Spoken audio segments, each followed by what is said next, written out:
All right. So let's see. Let's remember what all happened in that last eventful session. So you guys started last time at the top of Firefinger and proceeded to just chew your way through the jungles of Chult. You hit Ataz Muhaha, crossing a bridge, dodging a stone golem, all that stuff. Costume jewelry. Yeah. Then you found a mysterious canoe up in a tree. The Gnarly Narwhal, as I recall you guys naming it. And then you checked out that spot that the fairy dragon had marked on your map, finding a little cache of treasure as well as the decomposing body of a dragon surrounded by a fucking army of dead goblins. And then, after all that adventuring business, you actually made your way to the former Chilton Monastery of Kirsabal, home of the Aarakocra, specifically of Nafir, the Aarakocra warrior that you guys freed from the clutches of the Terrafolk at Firefinger. And so I think you guys were just about to kind of get the introductory treatment and what have you at Kirsabal. So yeah, as you guys as you all head up toward this next cluster of buildings on the kind of rickety wooden platforms that hold up the mountainside monastery, you are led into a kind of boxy stone building. And you look around, you see a couple of these like rainbow-colored bird folk already in the place, and in the process of like it looks like they are sprinkling things on one another. So you watch as the two who are in here, like one turns around, and then there are these three like small jars or jugs of these three different items. So you watch the one who turns around gets these three things. Yes, they are relousing, exactly. No, so there are these three containers, and the one who is kind of tending to the one who just turned around grabs like a handful of the first one. Looks like looks like salt. So they sprinkle some salt into the wings of their fellow bird person. They replace the lid on the one container, open the next, and it looks like it's a powder.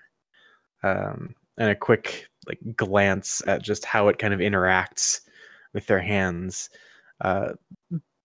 pretty quickly reveals this is powdered chalk. And so another like handful of that sprinkled over the wings. Replace the lid.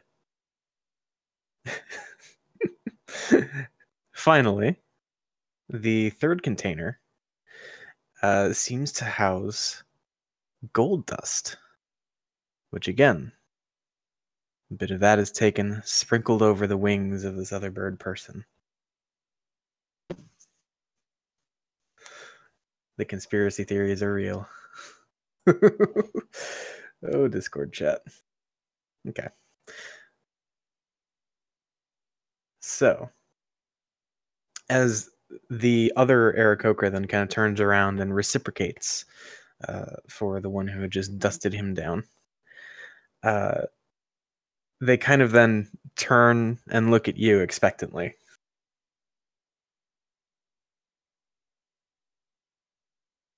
Would anyone engage with them? Hi? Are we supposed to do something? You cut out in like the only part where you're actually saying something. Hey, we're visitors here, or we supposed to? You are speaking primordial, right? You're one of the Yeah. people here who knows it. Okay. Yeah. So Nope, so just yeah. randomly speaking common. Yeah, I was just making sure I was keeping it straight, like who could speak what. Okay, so then, yeah, one of them says, approach and undergo the ceremonial cleansing before we show you up to the teacher. Well, I guess I approach to undergo the ceremonial cleansing. There you go. All this time, I'm explaining to everybody else who doesn't speak primordial what they want. Okay. Cool. So, yeah, assuming there's no protest here, I think we can kind of hand wave, like, you guys go through the process one by one. You get like, dusted with these three things. Sprinkle of salt, which, yeah, maybe a little inconvenient when you think about it, getting into all the seams and gaps in your like clothes and armor and stuff. But and then a big poof of chalk, and then a little sprinkle of gold dust on top. But yes, you are all ceremonially cleansed, and once that is complete, you are led out of this chamber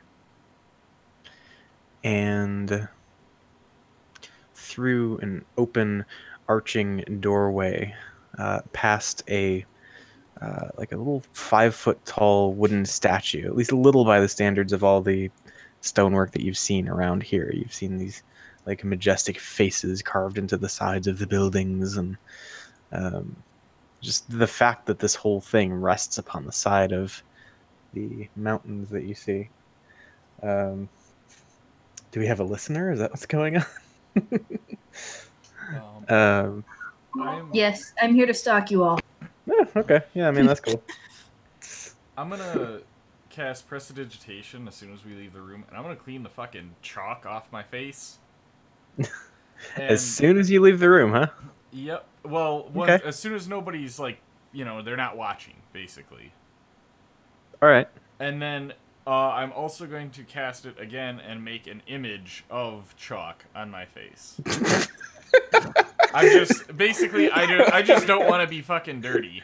This is like the most OCD. Yep. Like, okay. Hey, Lucius doesn't like being fucking covered in chalk. Fine.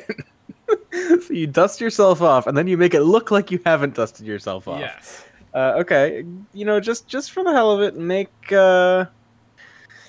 let's call it a stealth check, I guess. It's kind of weird that way. All right. Cool. I guess. Open this up. All right. Cool.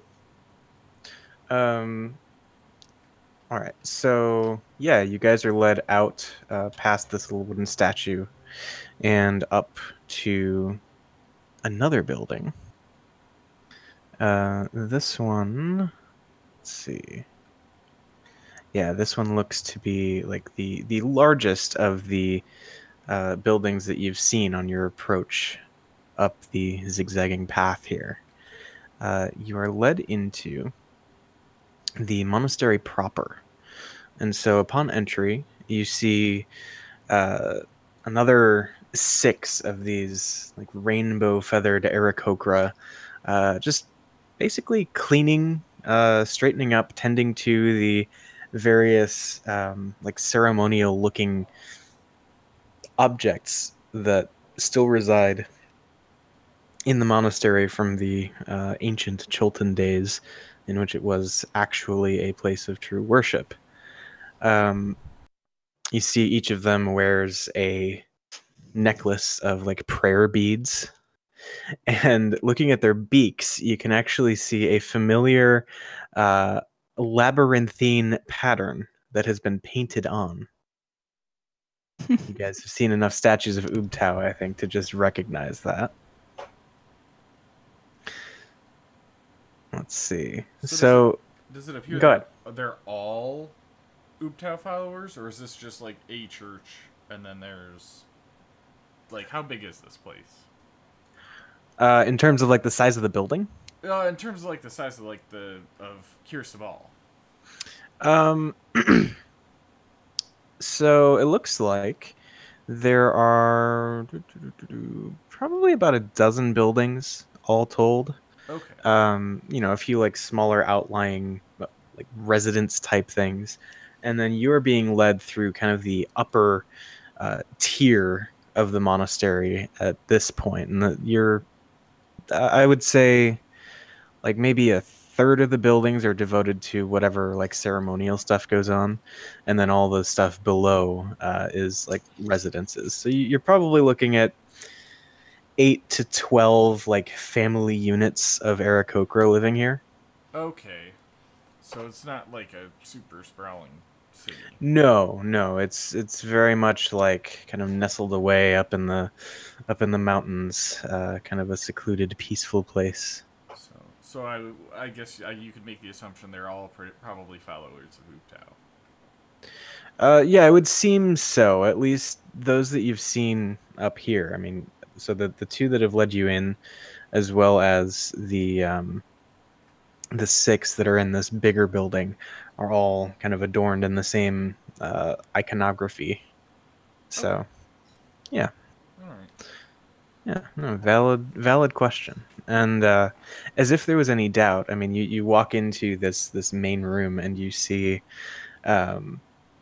the floor of this very chamber is another circular labyrinth symbol of Ubtao, kind of formed in a mosaic that stretches 25 feet across the floor. Now, can I low-key try to check that to the solution I previously had and see if it's the same? Yeah, sure. I mean, you just wrote it down, right? So Yeah, I drew it in my spellbook, so I just want to kind Yeah. of crack open my spellbook and see if that same solution would work. Okay. Yeah, it looks like it. Okay. It looks pretty similar. Okay. So I'll file that away in my head for later then. So Okay. and in fact, I guess if we're gonna spend any time in this place, I'm gonna actually work on a somewhat more detailed sketch of on that same page, just a somewhat more detailed sketch of the Like actually fleshing out the whole maze symbol kind of thing. Yeah, like I'll have the solution, and then I want next to it, I want like the actual maze itself. Okay. So just so I can Gotcha. be able to have a quick reference to look and see if something's real or fake, if there happens to be. Gotcha. Okay. Yeah, so you are led through here, and let's see. I think they bring you. So there are a pair of staircases. One that you can see leading up from this floor to a sort of landing, and then another one that kind of wraps around and would bring you up to a second floor. What, Sadie? um, but yeah, so they actually begin to lead you upstairs and kind of wrapping around to the second floor. As you turn onto the second set of steps, you see standing up at the top a couple of figures that I think might be a bit unexpected, all things considered. I mean, you're in the home of bird folk, and standing at the top of this staircase, you see what looks like a pair of Chilton humans. One of them stands probably just over 5 feet tall. She's like a younger, probably late teens female. She's dressed in like brightly colored traditional Chilton garb, adorned with like lots of gold and like fiery looking gems. And standing next to her only about just a little over waist high. You see a little boy who is,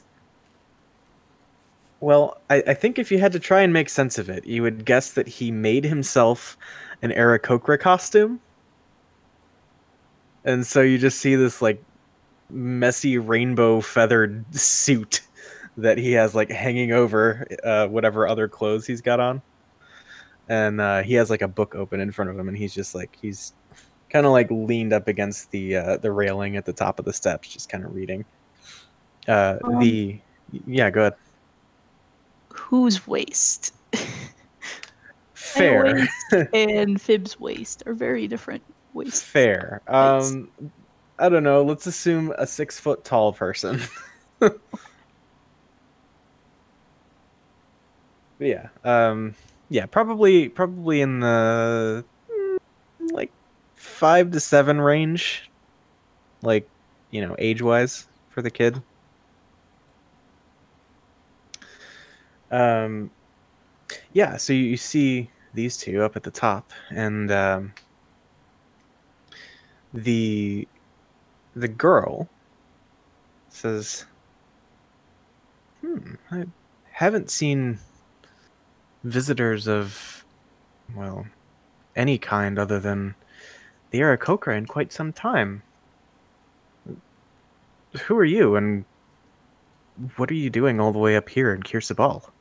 What language does she say that in? She says it in common. Okay. Hi. Well, at Firefinger, item stolen, and, well, we came across, what's his name? Ataz Muhaha? Aarakocra's name that we saved. Nafir. And Nafir was captured there, and we saved him, and he told us that we can meet up with him here. Brian and the death curse, so this was actually on our way. Interesting that you would not bow before a queen such as myself, but, well, it would seem that you're not Sorry. precisely one of my people. Yeah, we're not really from here at all, so we don't. Excuse our ignorance, please. She says, I will excuse it, especially given your exploits in bringing Nafir back to us. However, I should introduce myself. My name is Moxanare, the reigning queen of Omu and of Chult. It would seem much of the world has forgotten about me and my family, hence the lack of any support in reclaiming my home, at least the home of my ancestors. But regardless of where I may be in body, I am, in fact, the rightful ruler of this place. Question. Omu was the place where the Lich was, right? Yeah, that is the Forbidden City.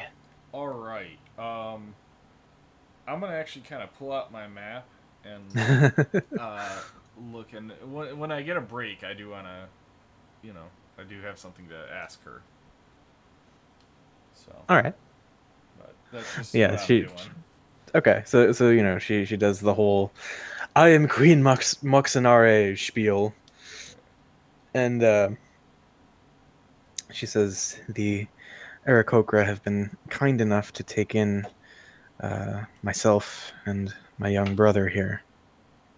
But I must say I'm disappointed in the lack of assistance received from whatever other principalities exist across the waters.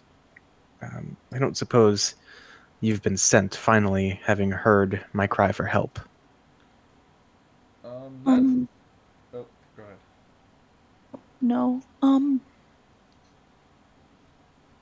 Actually, after she says that, does like a bow at her waist. Okay. It's well, we haven't heard anything either. We probably won't, so we probably also won't be the best to know if any of your calls for help have been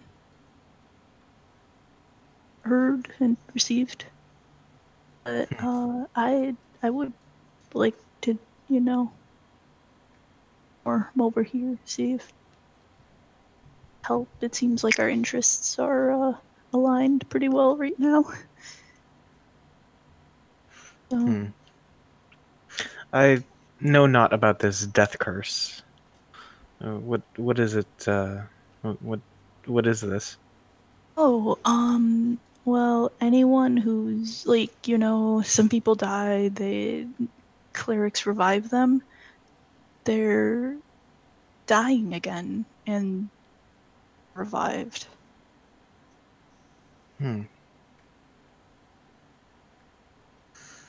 Interesting.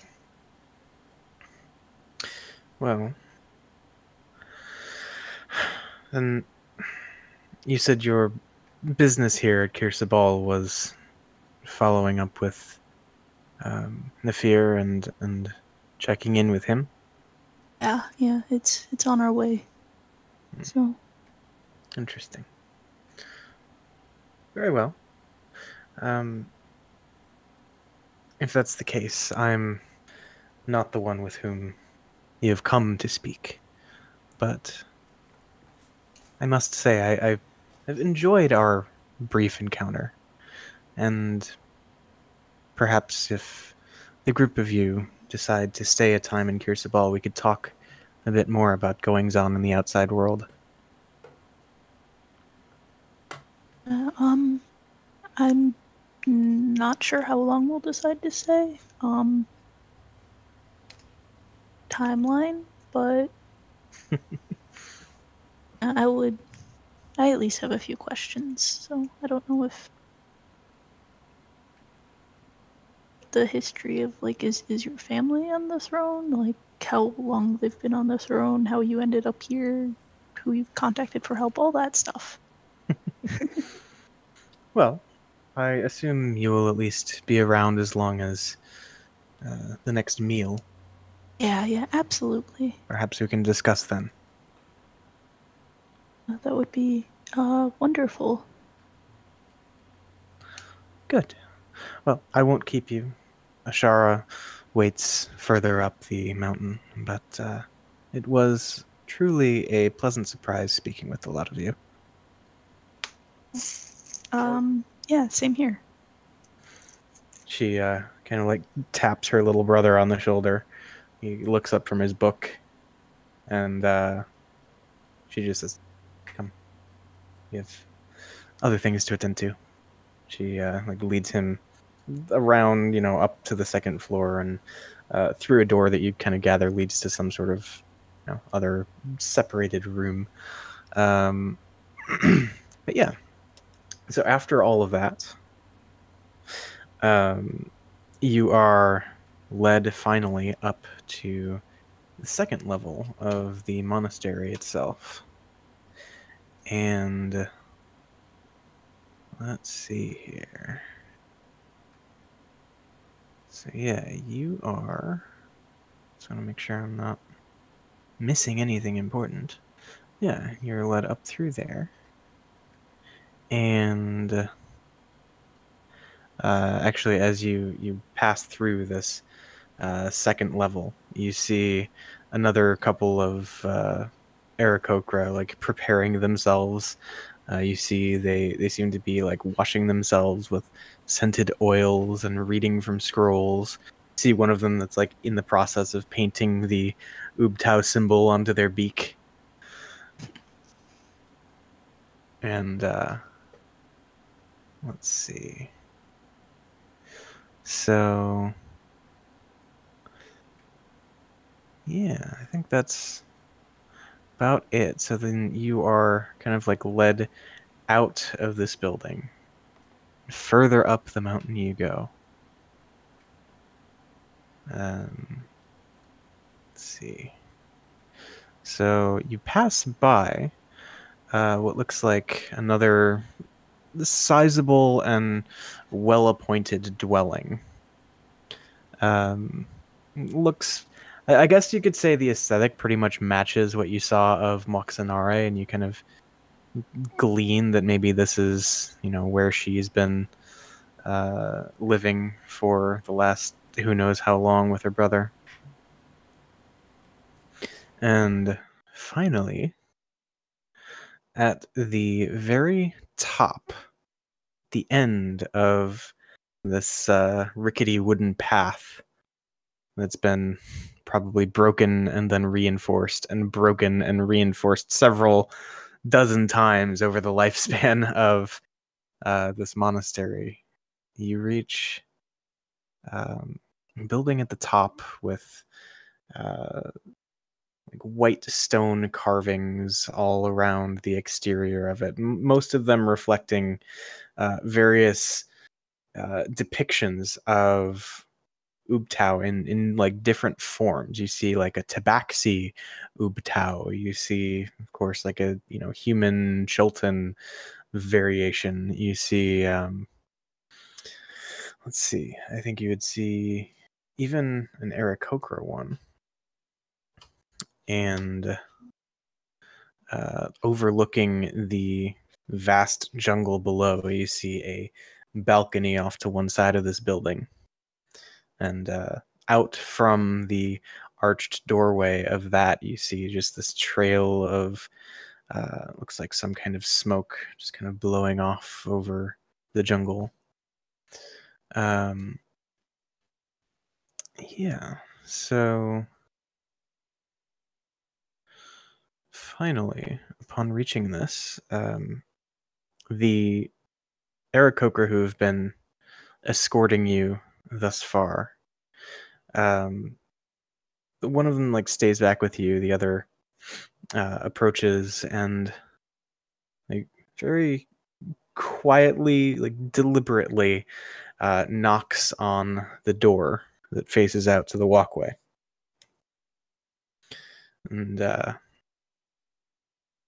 course there's a little bit of a wait, but you see eventually answering the door is a visibly aged Aarakocra, kind of like rough of feather and bent of back.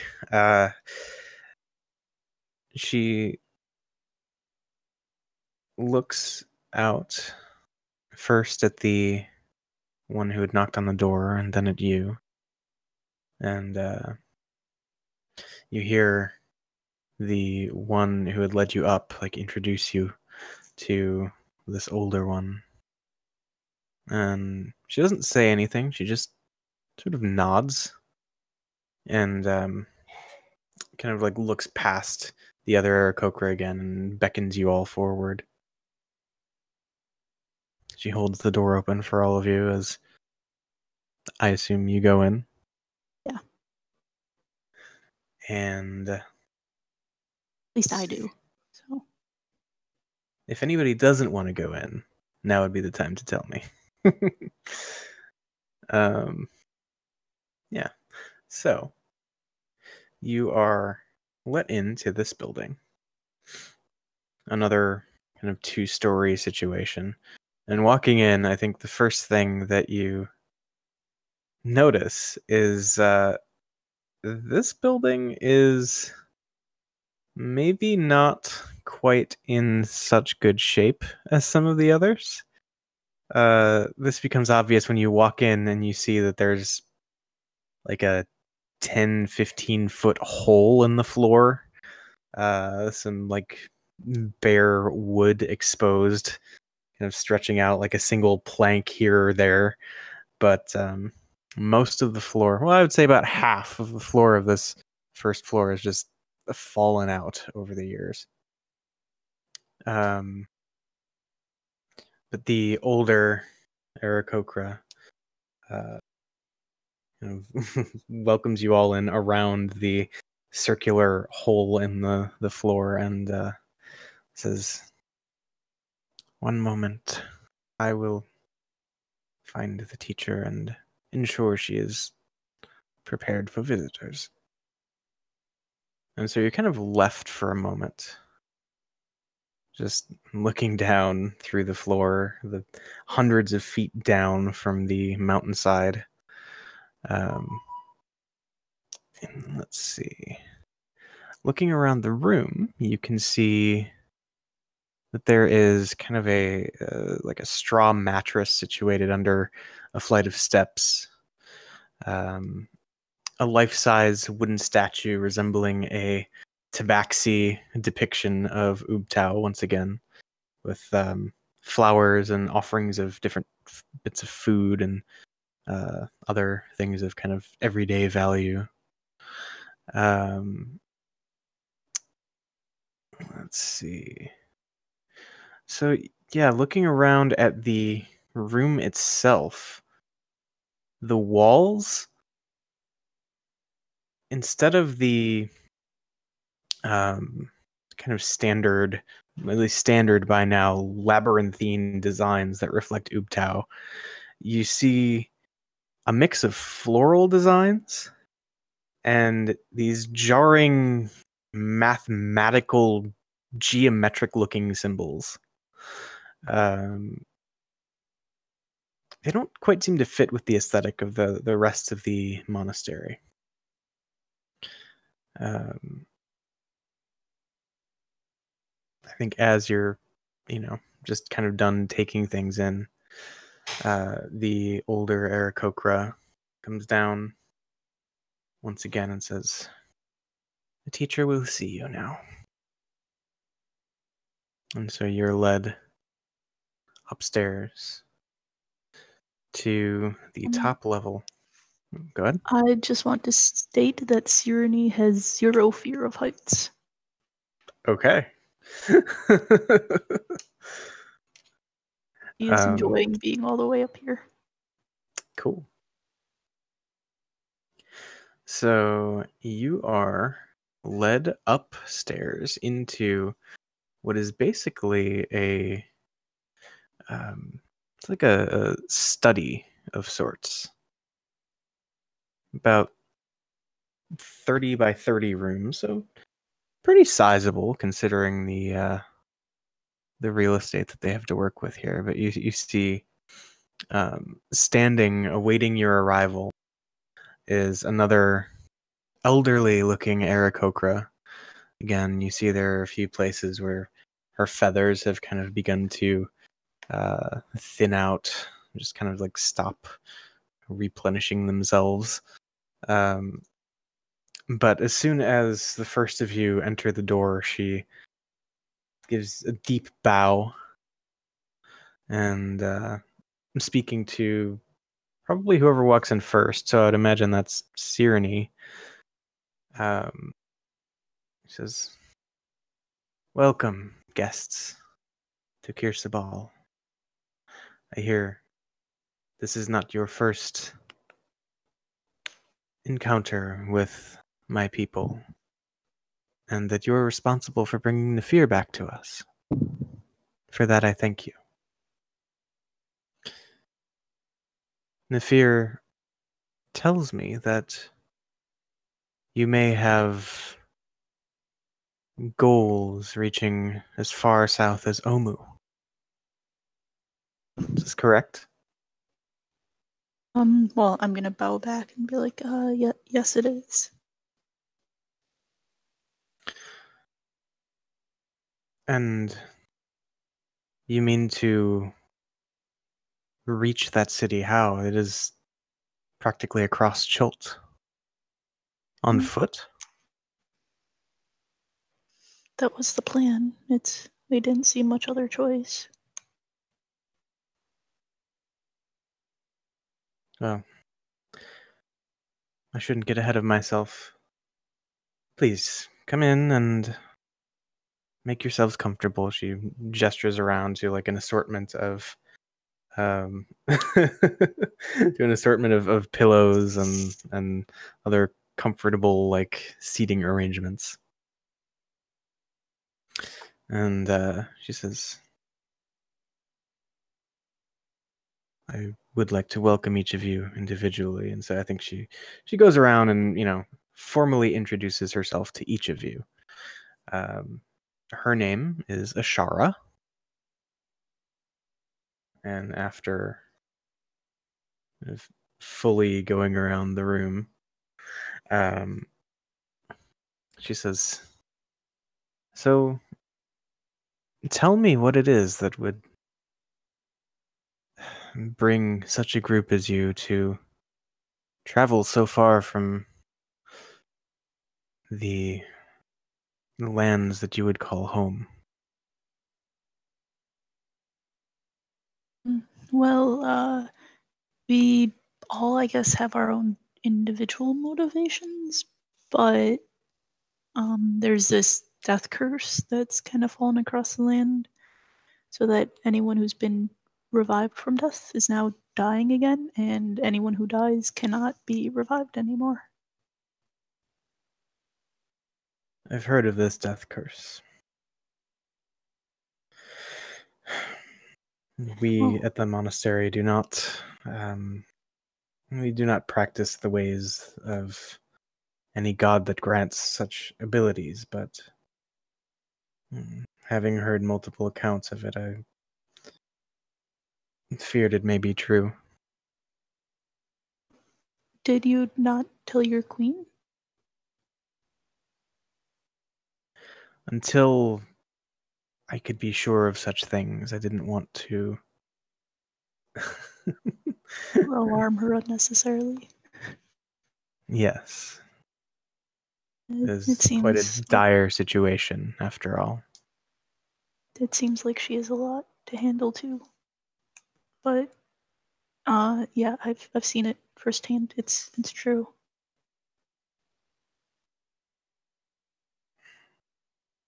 And do you think the answer to this problem lies in Omu? We do.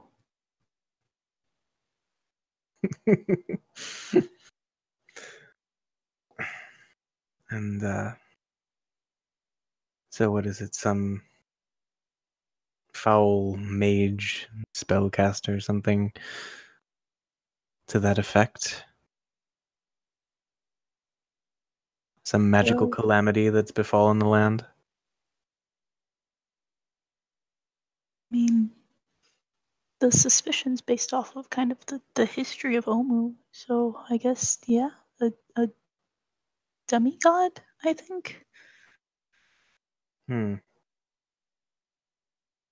only deity of the Chultans that I've had any significant interaction with is, of course, Ubtao. I'm sure you noticed all of the symbols of his followers that still adorn the temples here. Well, yeah. We were told that the people of Omu, I guess, it's the Chultan deities and are led astray by a false god. Long time ago, and that presence is corrupting. I see.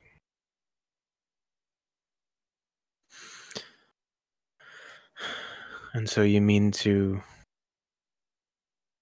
fell a demigod or whatever it is? Just the lot of you? Oh, I mean, we're stronger than we look. I don't doubt your strength. You have, after all, made it this far into the jungles. And you succeeded in a place where one of my finest warriors could not. But to contend with a god, or even one who would pretend to be such, is It's its own Ambitious thing. doesn't. Yes, ambitious doesn't do it justice. Well, knowing your task, I would help you in what little way I can. And knowing how far you have yet to go, and that you must do so on foot as things stand.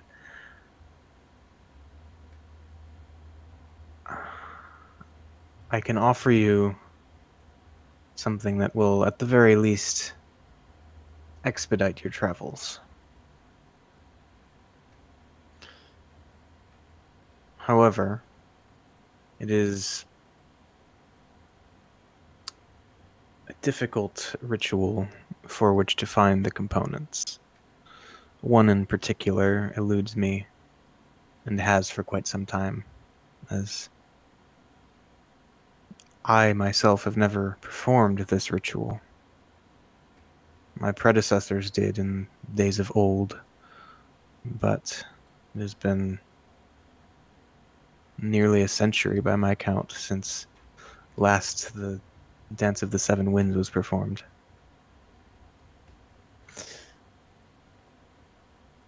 I can give you all the power of flight, at least for a few days. Enough to get you, if not all the way to Omu, quite a fair distance. But to do so, I would need you to retrieve the last component of the ritual for me. And what is that? It is a rare variety of a common flower known as an orchid. This one specifically, a black orchid. I haven't seen one of those before. No one with whom I've spoken has. And the last known reference to anything of the sort was, well, an ancient text referring to the Hanging Gardens of Nangalore. Where is that? Certainly closer than Omu. It lies As I about slowly pull out my map. yeah. She says it lies 40, maybe 50 miles southwest of Kirsabal. Through the jungle a bit. We're making a map, so that should help. Yeah. Let's see. I think I can actually show you, given that you've been told where Nangalore is now. Sweet. There's that. And where's that?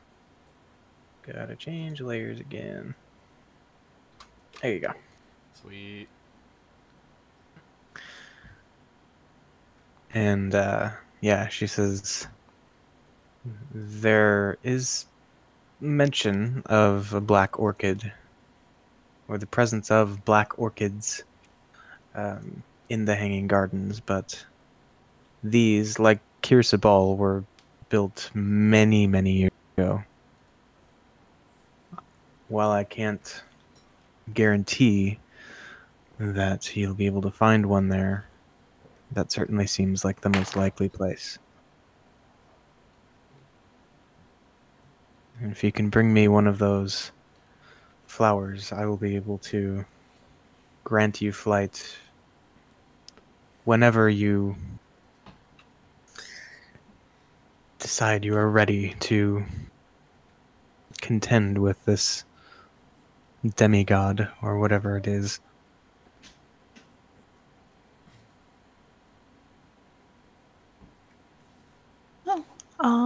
Well, I mean, we'll probably have to all talk about this together, but Of course.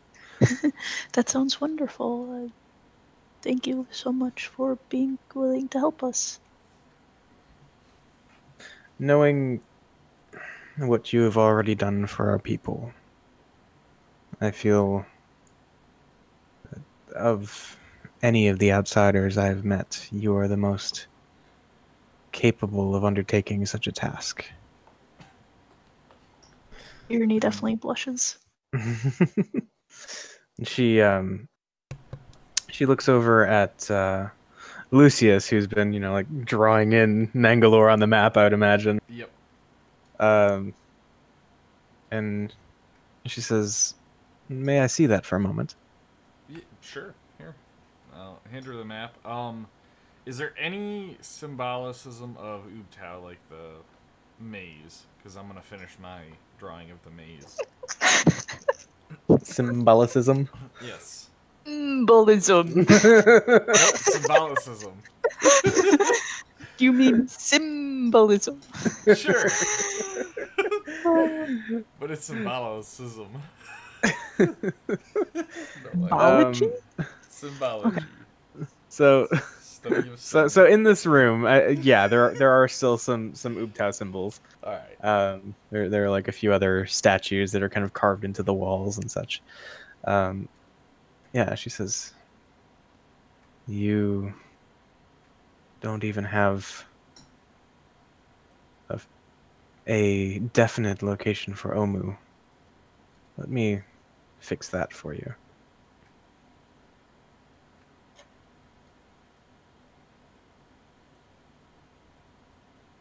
That and that. Ooh, okay, so we were pretty close on Omu. Mm-hmm. They draw squares well. Yeah, she says, "Well, I hope that will also be of assistance to you in your task." Yeah. But she hands the map back to you, and she says, "While you deliberate, you are, of course, welcome to remain here at Kirsabal as guests. Will you require lodging, quarters, or do you mean to move on more quickly than that?" What time of the day is it? Let's see. So you guys, yeah, it's probably like around noon at this point, because you slept at the dragon's body, which means you then got like another couple hexes kind of situation, and then probably rested. So yeah, I would say it's probably like around noon. Hold on. I need to fix this. It will fucking drive me crazy if I don't. I think we'll probably spend the night here, find out information we can before we leave. Of course. And yeah, she says, "Well, I will have quarters arranged for all of you. In the meantime, feel free to walk the streets of Kirsabal. This is a place that is open to you. And, well, once you've made your decision, whether that is by this evening or sometime later, simply return and inform me of your chosen path." Okay. Well, thank you. Of course. And she bows again. I bow back. All right.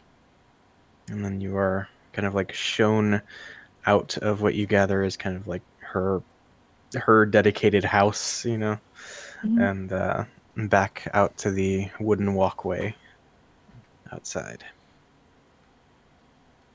Are there any like stores at all? You did not see any on your ascent. All right. Are we shown out by somebody, or are we shown out by? Yeah, you're shown out by the other elderly Aarakocra. All right. Well, I guess as we're being shown, I'll say, by the way, is there any place to resupply in Kirsabal? I'm afraid not in the sense that I think you mean. We more or less get by with what we can scavenge and hunt from the woods. Alright. Well, thank you anyway. Of course. I'm just like looking at everything because it's so pretty up here. Like rushing to the railing and be like, "Oh, look at that! It's so pretty." Rushing to the other railing, "Oh, look at that! It's so pretty." Yeah, and like a couple levels down, you see a little 6-year-old dude in a bird suit just running around. If you didn't know better, we would look the same.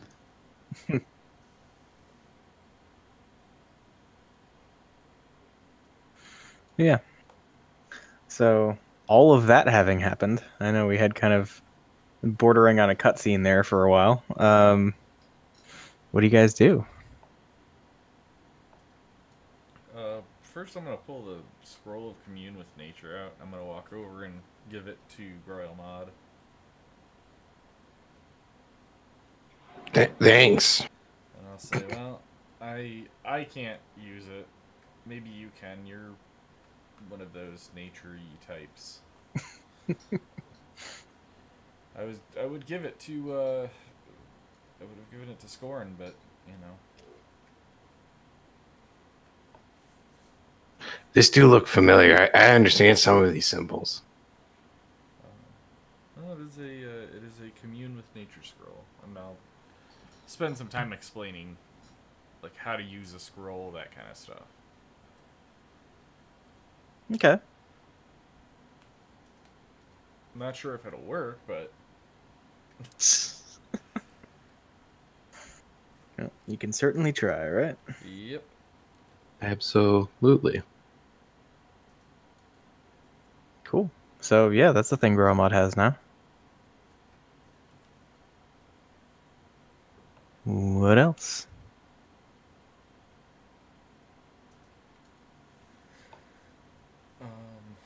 So where are we going from here? Nangalore? I mean, I don't think we need an orchid right away. We're kind of out of places to head, though. So this is, I mean, yeah, and I'll set the map down kind of on the floor as we're just kind of standing there. Mm-hmm. I mean, yeah, we can go either Orchid and go to Umu. I will move. I don't know if we need to restock again. Well, I mean, we have quite a bit of gold and quite a bit of money. I feel like maybe one more stop in somewhere civilized might be a fair idea. Maybe I know I'll have enough to pick up a couple more spells that would be very useful. yeah. Maybe if we have enough right now, we can probably go, if you want to, go get the orchid and then back to Port Zaru, so that way when we come, that way we have as much as we can before we return. Okay, so let's go something like this then, and then maybe we'll come up and kind of skirt this way,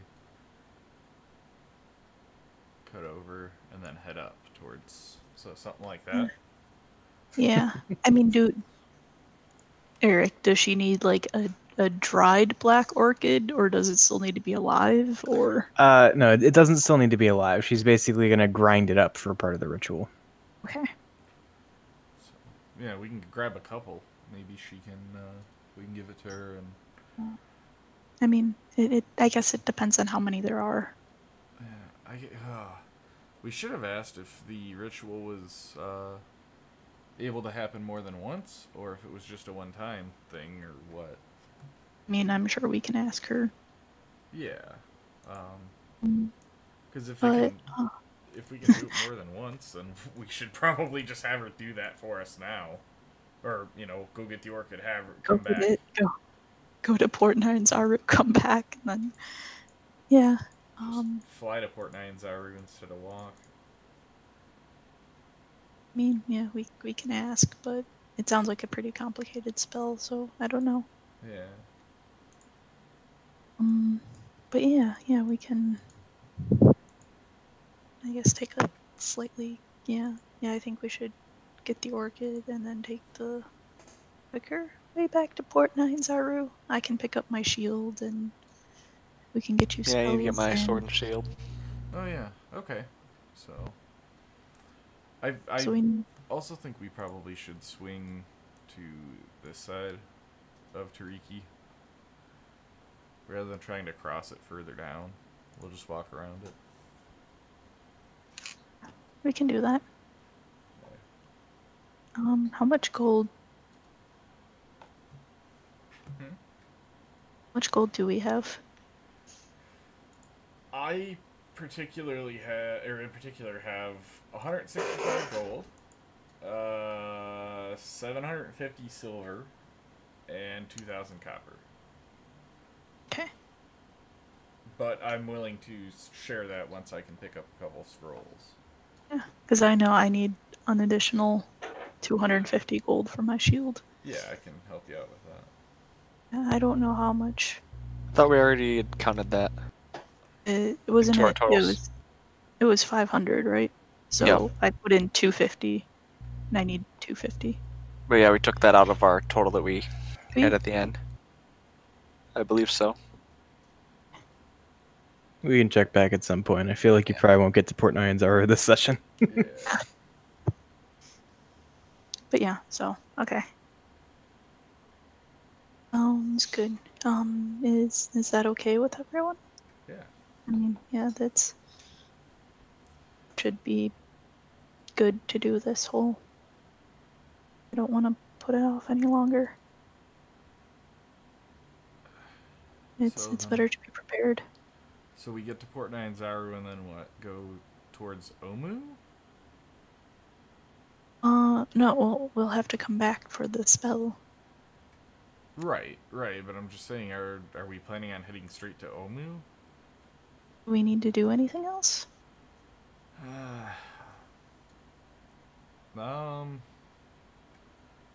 Well, I know we did have that little jungle guy that I talked to, or at least that I heard. Did he say? He told us about his place where he lives, so it's somewhere down here, I think. But Yeah, I mean, best you could tell, it was at least somewhere where there is, like some kind of volcanic activity. So Well, I mean, we have to pass we'd have to almost go through past- Omu to get there. Yeah. So I don't know if that's something we want to visit before Omu. I don't remember this at all. Can you? It was What? the little Groot-looking guy. He was like the woody guy, and then he summoned like a vegetable mount and rode off. The Vegapigme? Yeah, that's the one. Okay. So what's there? his village. And when we go back to Port Nyanzaru, I'm hoping they'll have my scroll ready that I can buy of Scroll of Tongues. So soon I'll be able to talk to anything.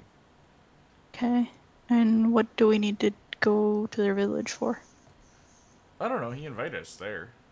He told us to come there and come and visit, basically, like for, I guess, sparing him. I don't know. He just said that his village was down here. Okay. Another thing we I might guess.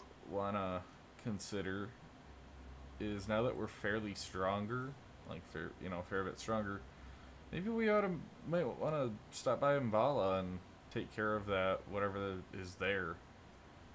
I'm sure there's something to be gained there.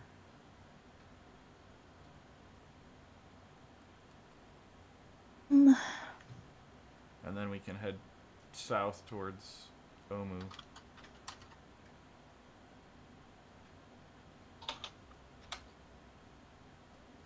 You're saying I think what he's saying is we should totally grind for XP, guys. No, I'm saying that No. like we already know there's something in Mbala, and it's, Yeah, but what's more important, the death curse or the random thing in Mabala? well, it's just on our way. I'm just trying to think of a way to fill in the most. But I'm trying to understand how it's.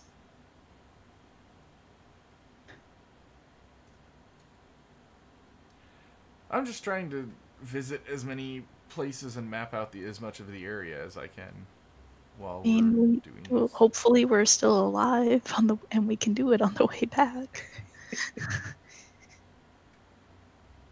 Well, There's no point in mapping it because the map is lost with us. So fair point, I guess. honestly, as Becca, I don't see how it's on our way either. It's not necessarily on our way, but Oh. And deal with it. I just don't think it's as urgent as no, ending the death curse. no, it isn't. I mean, I know that it's hard because I know we do need to be stronger, but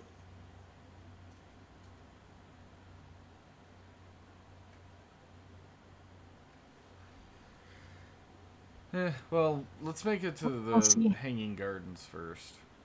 We may die tomorrow from a T-Rex that vomits skeletons or something crazy. maybe the T-Rex will vomit black orchids this time. Yeah, we can hope. I wonder if that would mess up the ritual though. I mean, With black orchids. if it can be ground up, it should be okay. Usually you have to grind them in rituals, so. Well, yeah, so I guess. I mean, it's pretty late for today, so spend the night here and. I have lots of questions. I want to turn to Azaka and be like, I don't know, I have lots of blanks. Can you help me understand this history? Do you know anything about this? So Azaka is not really intimately acquainted with the more, like, I guess, Omuan side of things. She is obviously Chultan. She has made her living in Port Nyanzaru and really, while she observes a lot of the traditions, she's not. I don't think she's like the best historical resource, if that makes sense. Okay. Oh, if she has any information. While this is is there a library or anything? Like, is there a collection of information in this village? Ashara did have a decent collection of books and scrolls in her place. And she said we have like kind of free reign to this. I guess I'll go knock on her door again. Okay. I really want to find more information, so if that's where he's going, All right. I will go with him. Yeah. I'll follow along. Okay. All right. Maybe you can fix her floor. I can try. Yeah. So you go and knock on the door, and I mean, I assume you just like ask if you can check out the library. Is that Yeah. okay?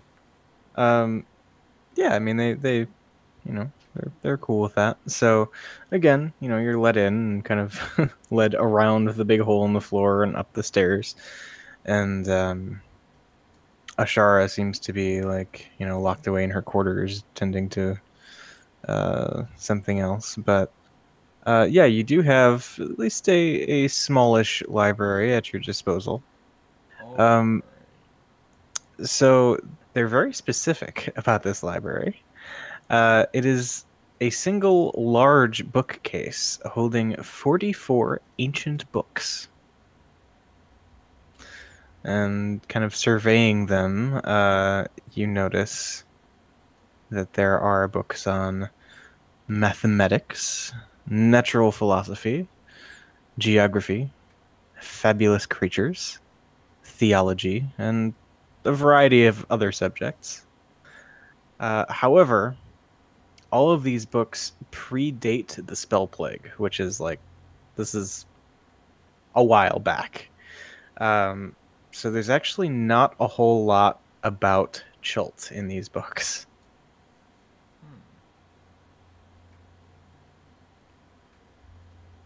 There's not a single book on an Omu or anything? Make an investigation check. I'm also going to do that. I will say I do have this. Okay. So, if that can help me in any way, shape, or form. Well, you know for a fact that this is not the place to find that stuff. Okay. Well, I'm going to, just for the sake of it, I'll pick up and I'll start thumbing through the creatures of Okay. Spell Plague. Okay. Cool. So you find a lot of similar stuff to what you've seen in like Volos, and probably like cruder, less scientific descriptions of a lot of the creatures that you've kind of become familiar with in your travels, both in Chult and otherwise. Yeah, I mean, probably not a ton of super pertinent information for the adventure, but anything just kind of out there, like anything that's like an ancient creature I might be able to like possibly, I don't know, like that's small enough to use as a pet, for example, or something like that. Anything like that I can find. Whatever could you be fishing for, I wonder? I don't know.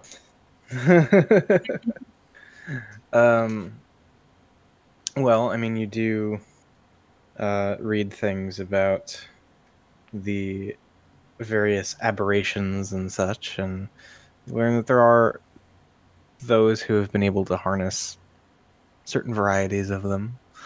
But like, I don't think, if this is what we're going for, I don't think you'd become familiar enough with something to be able to just like pop it into existence, kind of deal. Right. I'm just curious. I'm trying to read about past creatures anyway, so. So okay. All right. Can I do a quick check on the one about religions? Yeah, sure. So is there something specific that you're looking for? I want to know more history on this guy. The guy whose temple we're in. Ubtao. Yes, thank you. Okay. I kept wanting to say Omu. Like, no, that is a vocab word for this module, but it's not that one. Close. They start with the same letter.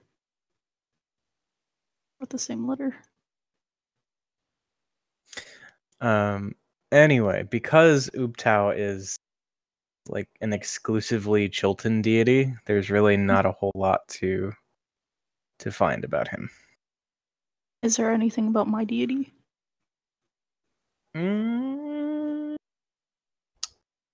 There might be. Let's see.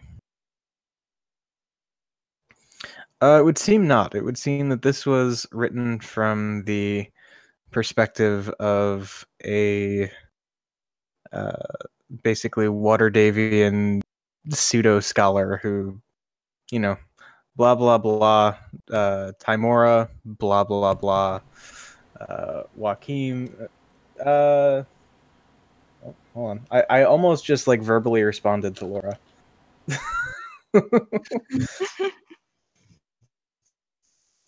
But yeah, it's basically if you were to like walk around Port Nyanzaru, look at all the northerner deities that have laid down roots there. It's a who's who of those, and then a few other ones of that ilk. Okay. Okay. I am gonna go outside to the skywalk and enjoy the air. What were the other topics? Let me take a look. Sorry, you listed a bunch of them off, and I missed Yeah, them. no, it's all good.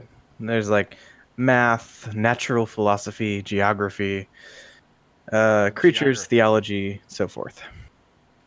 Geography for sure. Okay. I mean, again, like it exclusively says that there's like no useful info about Chult. Yeah, that's fine. I'm curious about. I just want to learn about the realms. Like, yeah, what is the realms info dump day? What is the no? Just like what geographical location is it talking about then? If it's not about Chult. So there's a lot of stuff about like the Sword Coast and the areas surrounding the more like, I guess, significant locations of like the realm setting. You know, I mean, Gotcha. just I'll going meta start. for a second. Like, yeah. You know, you've got what, like, you know, your Waterdeeps, your Baldur's Gates, that kind of stuff. I'm not sure timeline wise where all that stuff fits in You're as it relates to Eberron. the spell plague, but yeah, gotcha. I was just curious as to what it was actually talking about then. yeah. So, all right. Well, I mean, this place sounds kind of cool. I might go visit Waterdeep once this is all over. So, all right. Okay. That's all. Cool. So it sounded like you guys had something of a plan together in terms of wanting to go to Nangalore. Yeah. But you're So gonna it's- hang out here for the evening. Free rooms? Hell yeah. Do they have a swimming pool? They do not. They do not have a swimming pool in the mountainside monastery of Kirsabal. Figured I I'd could ask. make one. Ooh. Could you make a hot tub? Like, could you make it hot? Assume so. Well, I assume I can make them hot. I wonder if they've ever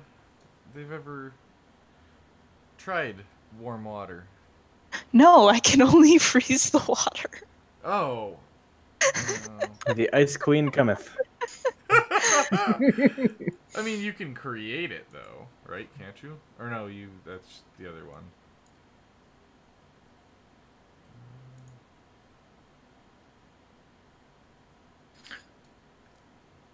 But yeah, so you're just gonna like, I mean, are you gonna try and, I don't know, make a pool or a hot tub or some other kind of improvised bathing situation?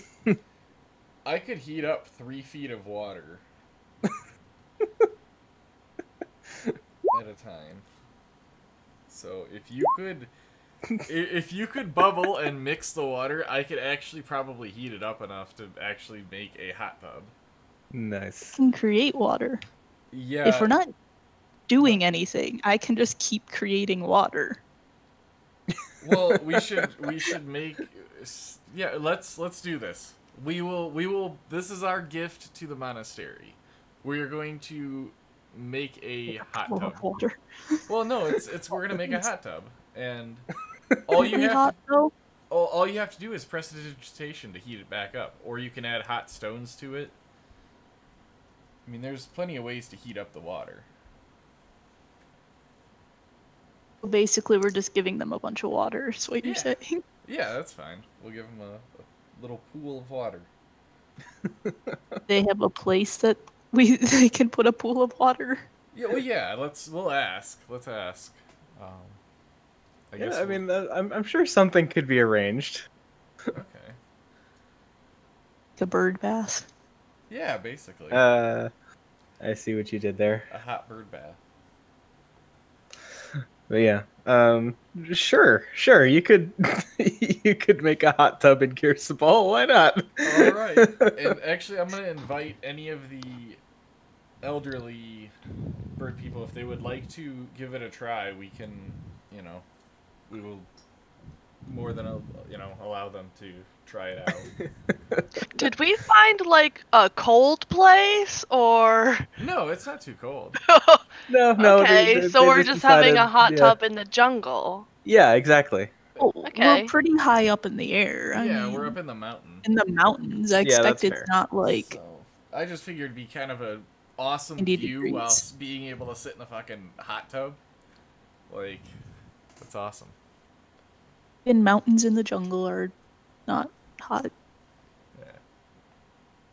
You've never been to mountains in the jungle. Doesn't mean I haven't read about them. Nerd. Freaking don't ask me about Newton's middle name though. She doesn't know it. No one does. To be fair, yeah, there's not even evidence he had one. Laura was trying to prove me wrong, so she asked me if I knew Newton's middle name.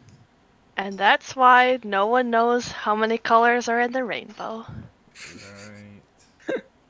Right. Anyway, Anyways, I can create 70 gallons of water today. Oh, Good Lord. God. If I use all of my spell slots. Enough though. Well, what I will do is I'm going to cast 4 Unseen Servants and have them all start digging. And so I'm going to just sit back and watch them dig. okay, So, and they're all there for an hour. cool. They like. So are they fused? What are they digging? They're going to dig a Aren't hole. we like We're making a... ground? What? Eric? Are we on ground? I thought we were in like a giant tree house kind of thing. So actually, let me show you like a handout kind of situation now that I've kind of walked you. Well, hell, I'll just put you on the. No, I won't put you on the map because there's dynamic lighting and I have to sort that out. Let me grab a handout. Puts us on the combat map. We just kill everybody. Roll initiative. Fight the bird people. Yep. They don't like hot water. Elderly go first. Leave that to Cyrene and Gorelmod. There you go. So here is a nice little illustration of Kirsabal. Ooh.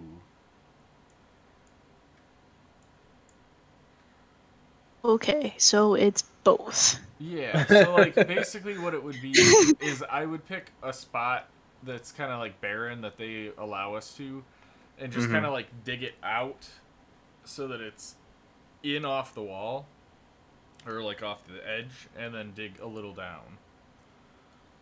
And so it'll be like a scenic spot. I'm gonna ask for Yeah. Okay. I thought I got it wrong. Thor's help with this and his knowledge of stone stuff and this kind of thing. Yep.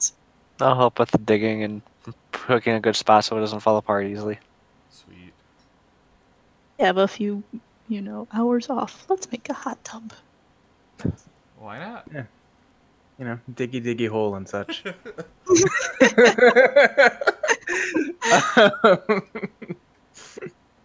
Hey, you're a dwarf. You're good at digging holes.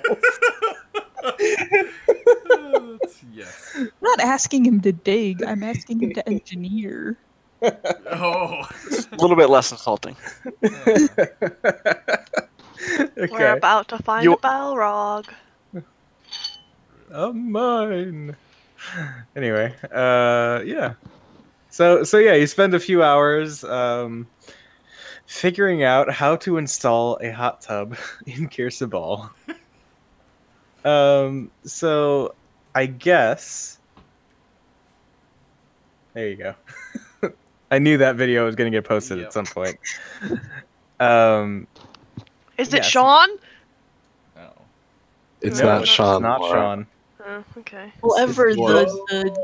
the sportscaster for the Tigers game today sounded like the morgue guy from Psych. Oh yeah, Woody. Yeah, him. Oh, So- Woody. Let's see here.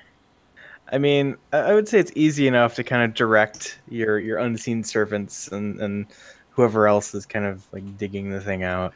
So yeah, sure. You carve a little niche into probably like the side of the mountain itself. You know, so you got a little bit of like shelter from the elements and whatnot.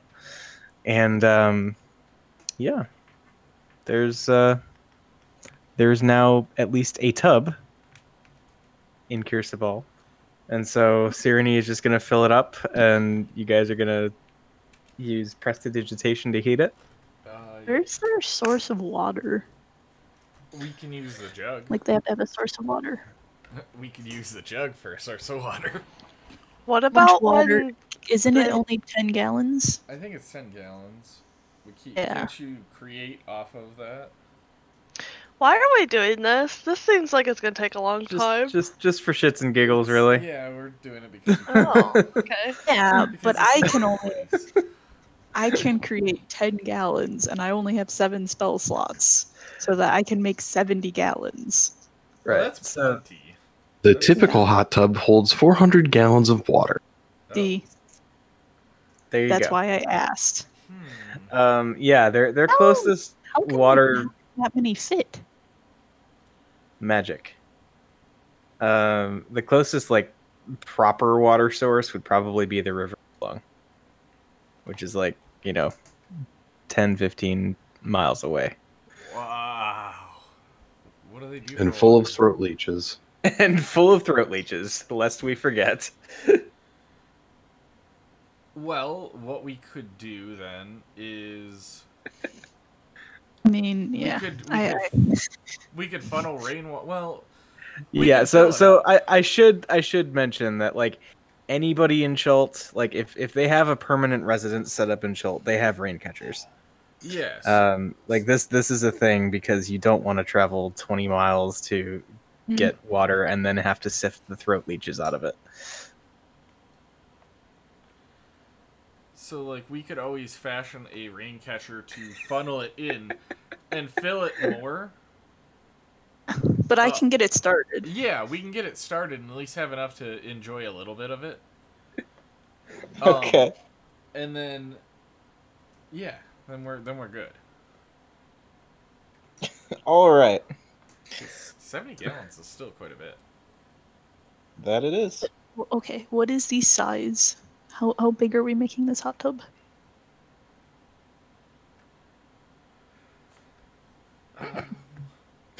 Logistics. 4 by 4 by 4? I mean, I would say enough to fit like probably 6 by 6 by 6? Probably like 4 or 5 people comfortably. Because this is not a huge village. Whose version of comfortably? Because I think Fibs is a lot different than everyone else's. 4 by or 6 by 5 6? 4 to 5 medium-sized creatures. Oh, I meant that Fib likes to be really close. So Well, I mean, given that she's like, a couple feet taller than most medium-sized creatures, she's gonna be really close. So. She's very skinny though. Yeah, that's fair. I have So you'll seats. just have your feet in somebody's lap is the thing. Yeah. She like that. But yeah, so I mean, let's not get too bogged down with the hot tub logistics. I think it's too late for that. I mean that's fair. That is like fair. We did 2 just have by a conversation 3. about. Yeah. Okay. 2 spaces by 3. No, that's So, fucking like 50 sure. feet. Yeah. Whatever. You make a hot tub. Cool. All right.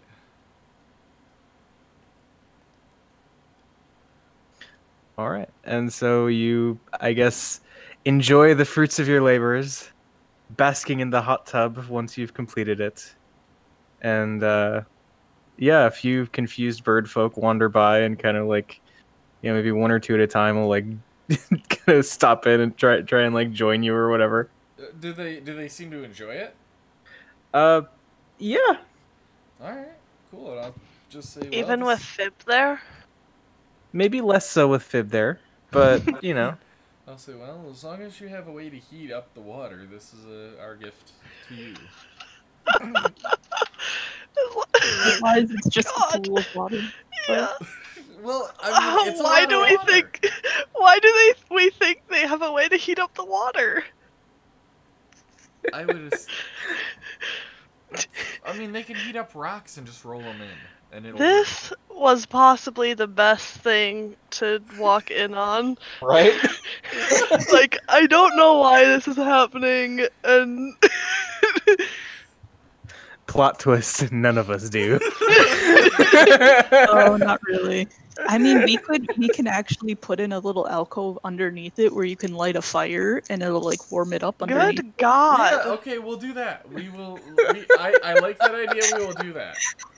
So in case they want to cook each other, here's the cauldron. Kind of, but I mean. It's not. They could put it out and then get in. Like Yeah. it's not. They can heat up the water. So we'll do that too. I will have the unseen servants dig that out. Just a Okay. little alcove. So basically, we are engineering and then executing the design of a hot tub, a water collection system, and basically a wood burning furnace to heat it. Okay, sure, why not? Fuck it, it's D&D. Well, we have a dwarf with us, so obviously this is okay. You can dig, Yep. right? Very smart dwarf. I hope we find a Balrog. This is a Lord of the Rings themed episode. That they didn't offer to fly us them themselves. What I will offer as well is I can do flaming sphere. So if we have to like heat something up to like seal it, I can drop that. All right, so yeah, you can cure it. Yeah, like flash bake. Okay, yeah, cool. I have mending. And There you sacred go. flame.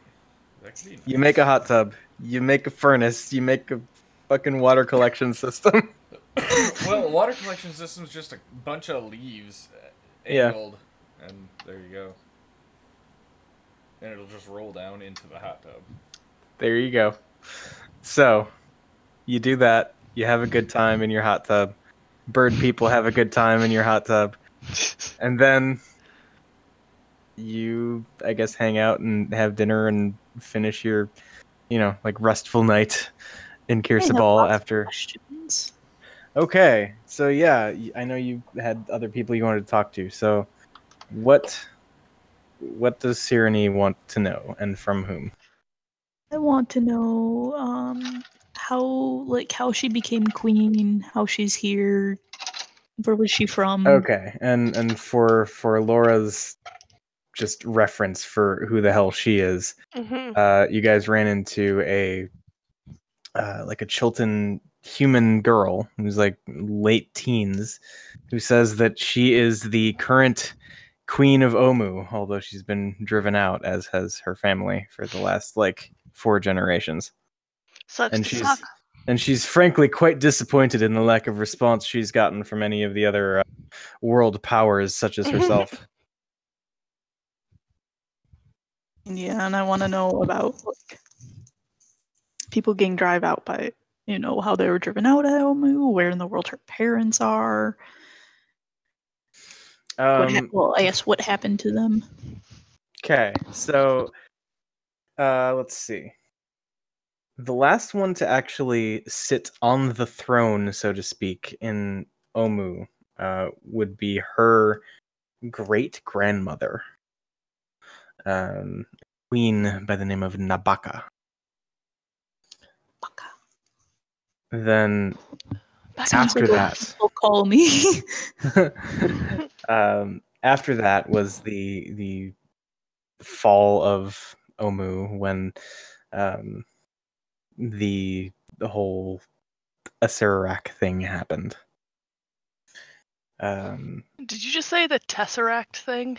Acererak, So pretty much, the evil lich guy. pretty much. That's not a lich. Isn't a Tesseract? No, but I'm gonna go with Thanos wants to kill everything, and therefore he's a lich. There you go. Okay. But yeah, so after that, the city of Omu quickly kind of fell into a state of disrepair, abandonment. Other factions kind of moved in, including a race of snake people known as Yuan-Ti. And with all of those factors, the royal family felt they were no longer safe.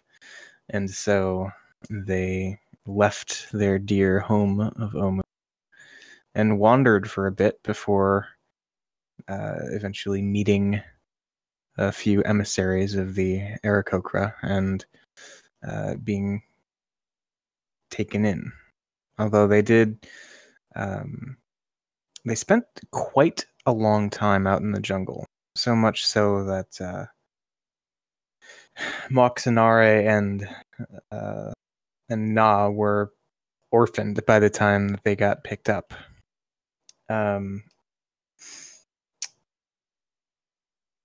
Both of their parents dying in not the best circumstances. I gathered that. Yeah. I mean, Chilt's a tough place. What is there to say? Yeah, so at the tender age of 17, Moxinare is the technically Queen of Omu. Although she is like a cross Chilt from there at this point.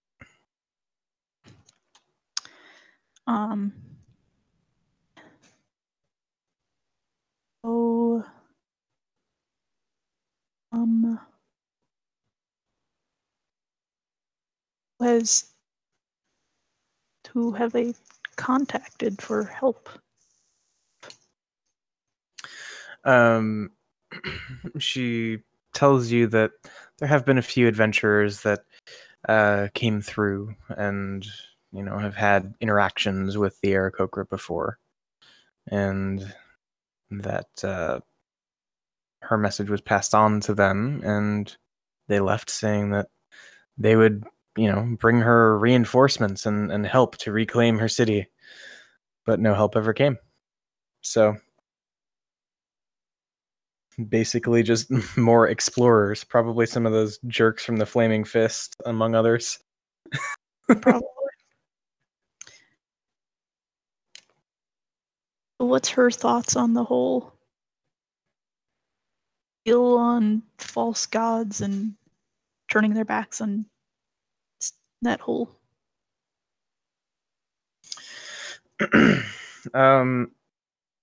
She doesn't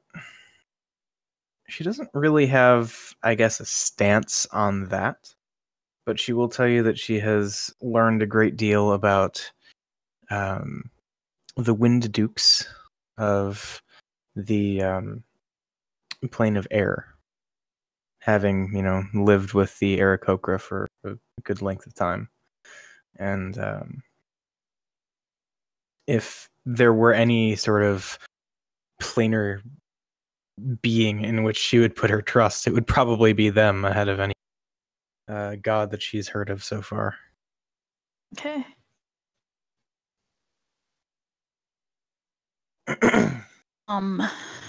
Okay. Well, I tell her to put her trust in me in my god. It's also an air deity, so I mean, fetched for her.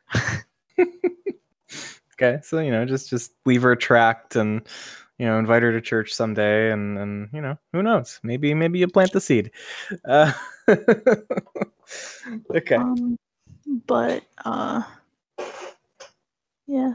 Well, I mean, I can't promise you any help, but I mean, we're gonna swing 9 Zaru before and can see about at least passing along your message.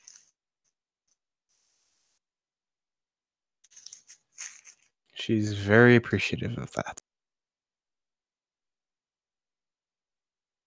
Yeah, at least we're here to be helpful, so.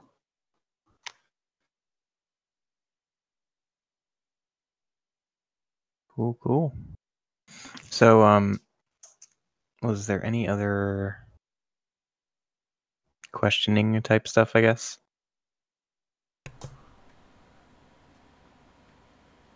I think those are all my questions. Okay.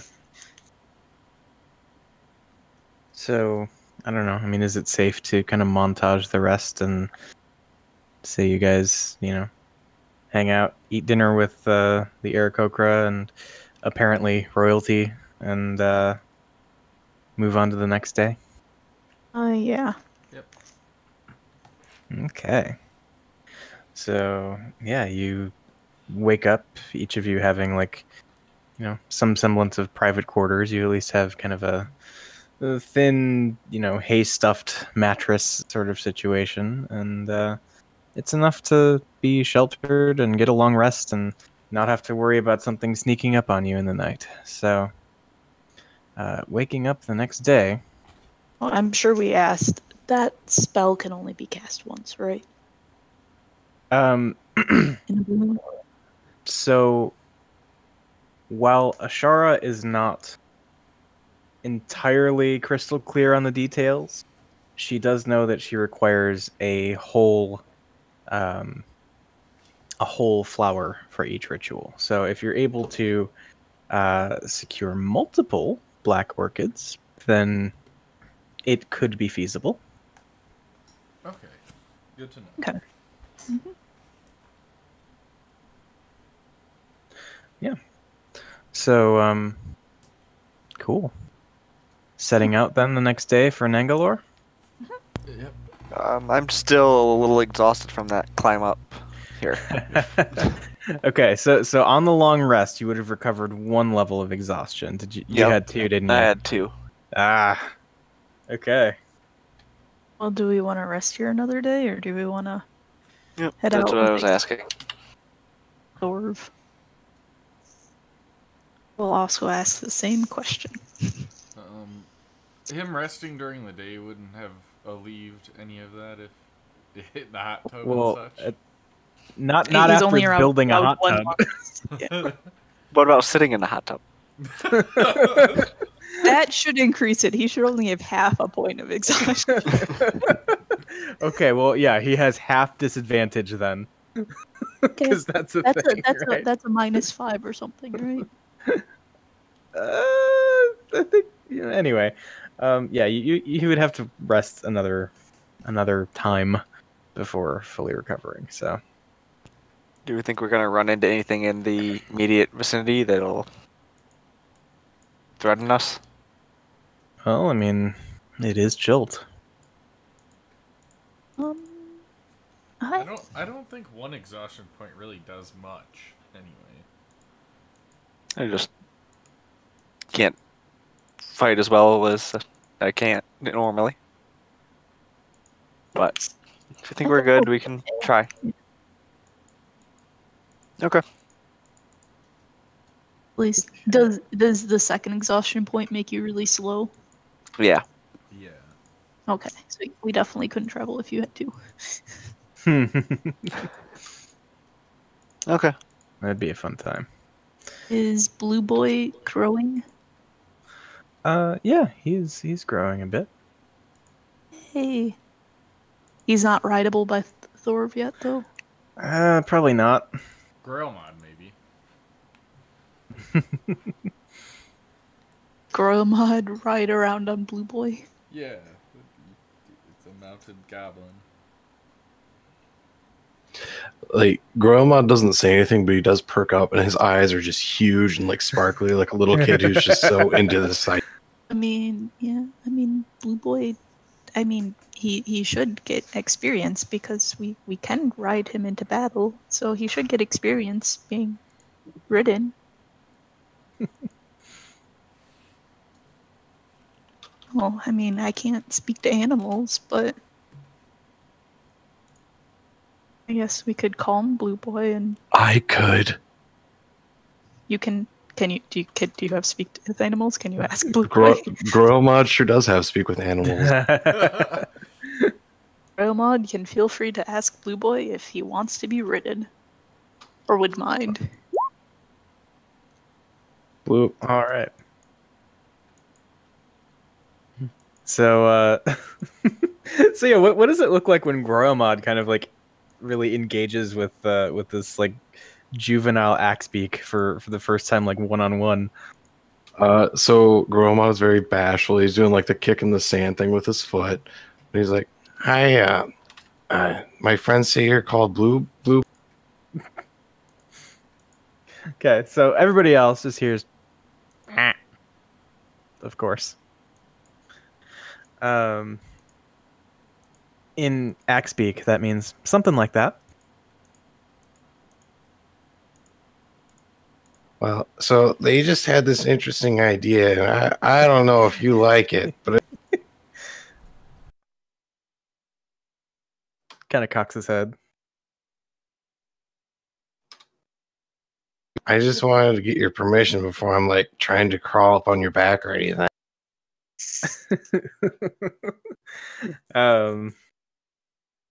You see he like kind of like looks up and is visibly thinking about this, and again everybody else just hears What's the intelligence of an Axebeak? a number. Let's see. Probably not super high, right? Probably Yeah, not super high. It's like a 3. It's less than a 3. The 2. It's a 2. But yeah, so seems to like think on it. Kind of like struts over to Gromad and like shakes himself out a little bit, and then like crouches down. Gromad climbs up on Bluebeak. Okay. And then he stands up and takes a few steps, kind of like testing it out. And looks left, looks right. Does like a couple of I don't know, I guess like more agile maneuvers, right? Like jump to the left, jump to the right kind of deal. I was And then thinking just puppy things. yeah. And then just kind of like starts running around in like little circles. Oh, it sounds so adorable. Gromad has his arms out at his sides. He's going, "Wee! Oh, this is awesome! Wee!" Okay. So yeah, I guess let's figure out how we're gonna make this thing happen mechanically for a second, huh? So he's still a youngin', so I think he's probably like a medium creature. But he's big and strong enough to carry Gromad with like no real issue. So I think Gromad, are you small? I sure am. yeah. Okay. So yeah, I think most of this stuff works. So basically, while you are mounted upon your mighty Axebeak, you have a mounted movement speed of 50 feet. All right. And then there's there's a stat block for next week and all that stuff, which could come up. Oops. But yeah, and we'll kind of resolve other stuff as it happens. Like we probably don't need to get super in depth just yet, but yeah, I will like keep that handy in case we need it. We're being so productive so far tonight. Just don't treat it like Mario treats Yoshi. Okay, noted. I will not use him for that extra jump. No, because Nice. You don't get him back. And this is true. Just don't kill Blue Boy. No pressure or anything. No Boy's just- guarantees. He's such a good boy. You can't kill him. Okay, so yeah, off you go then with apparently goblin cavalry now. Yep. Cool. When So Calvary of one. Cavalry. Yeah, not cavalry. cavalry. Calvary is a hill with like Jesus and stuff. No, the problem is Calgary. Calligraphy. And I can go to Calgary. Isn't that Alright. capital? Sure. Yeah, Canada. All right. So, after that, did you guys take you decided not to take a second rest, right? We did Okay. not. So, embarking then, assuming you follow the path that you've laid out, it should take you just over 2 days to get to this Nangalore place, home of the legendary Hanging Gardens of Nangalore, and hopefully the site of a black orchid or two. So you take off from Kirsabal. We'll kind of just, we'll say that the Aarakocra like help you down or whatever, so that way you don't need to run the risk of tiring yourselves out. And so you are on your way. So move that. And so you guys travel, 10 miles or so first half of the day. And let's see if you run into anything crazy, huh?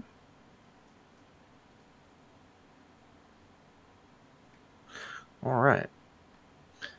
So yeah, through breakfast and lunch, you have not run into anything yet. And then you continue on. And as you are getting toward the end of your travel day, you hear up ahead,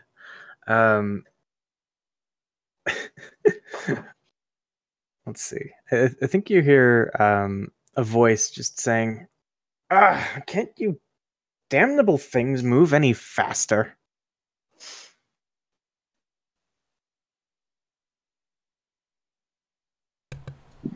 Stratos. Okay. I'm sending him forward. All right. So you send Stratos forward. Go ahead and make a perception check. Just use your stats. Nice. Okay. So, a couple 100 feet ahead through the jungle, you see a traveling band of humanoid shapes. Looks like about 10 figures all told.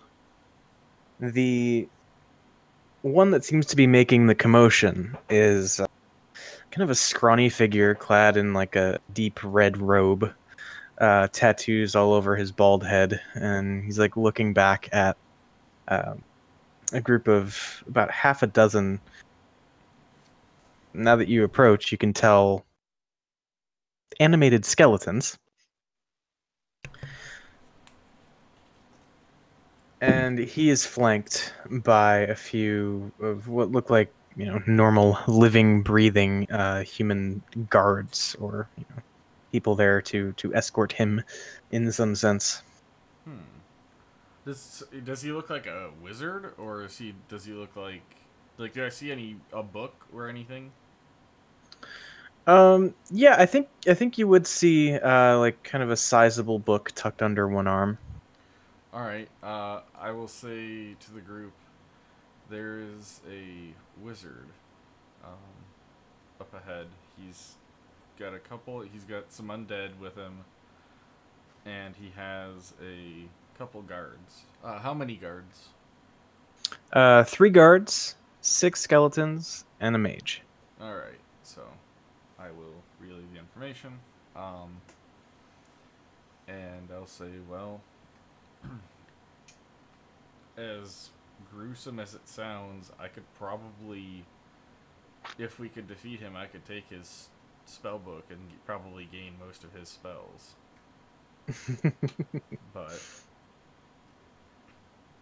And he apparently is up to no good anyway with a bunch of skeletons. When Goromod not all notices necromancers. When Goromod notices that there are undead, he gets that ferocity in his eyes that he had when that T-Rex was around. Like, he's ready to do some damage. Okay. I don't trust anyone who has undead.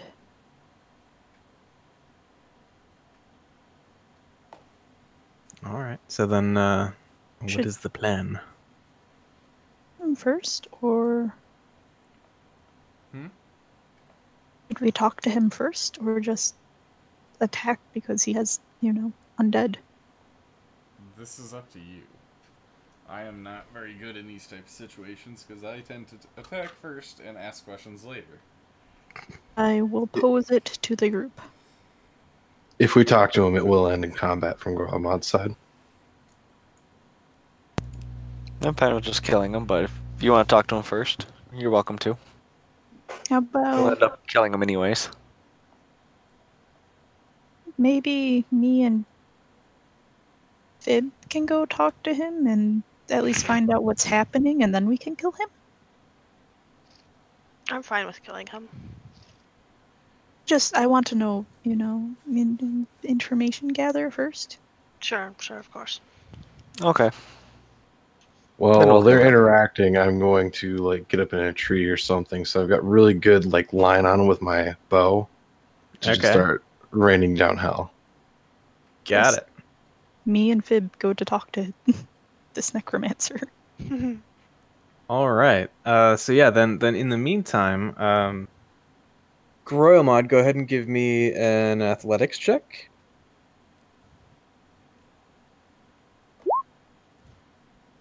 It went really well. Cool.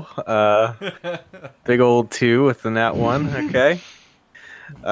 Great. So, yeah, I think what happens is you climb the tree and you're there.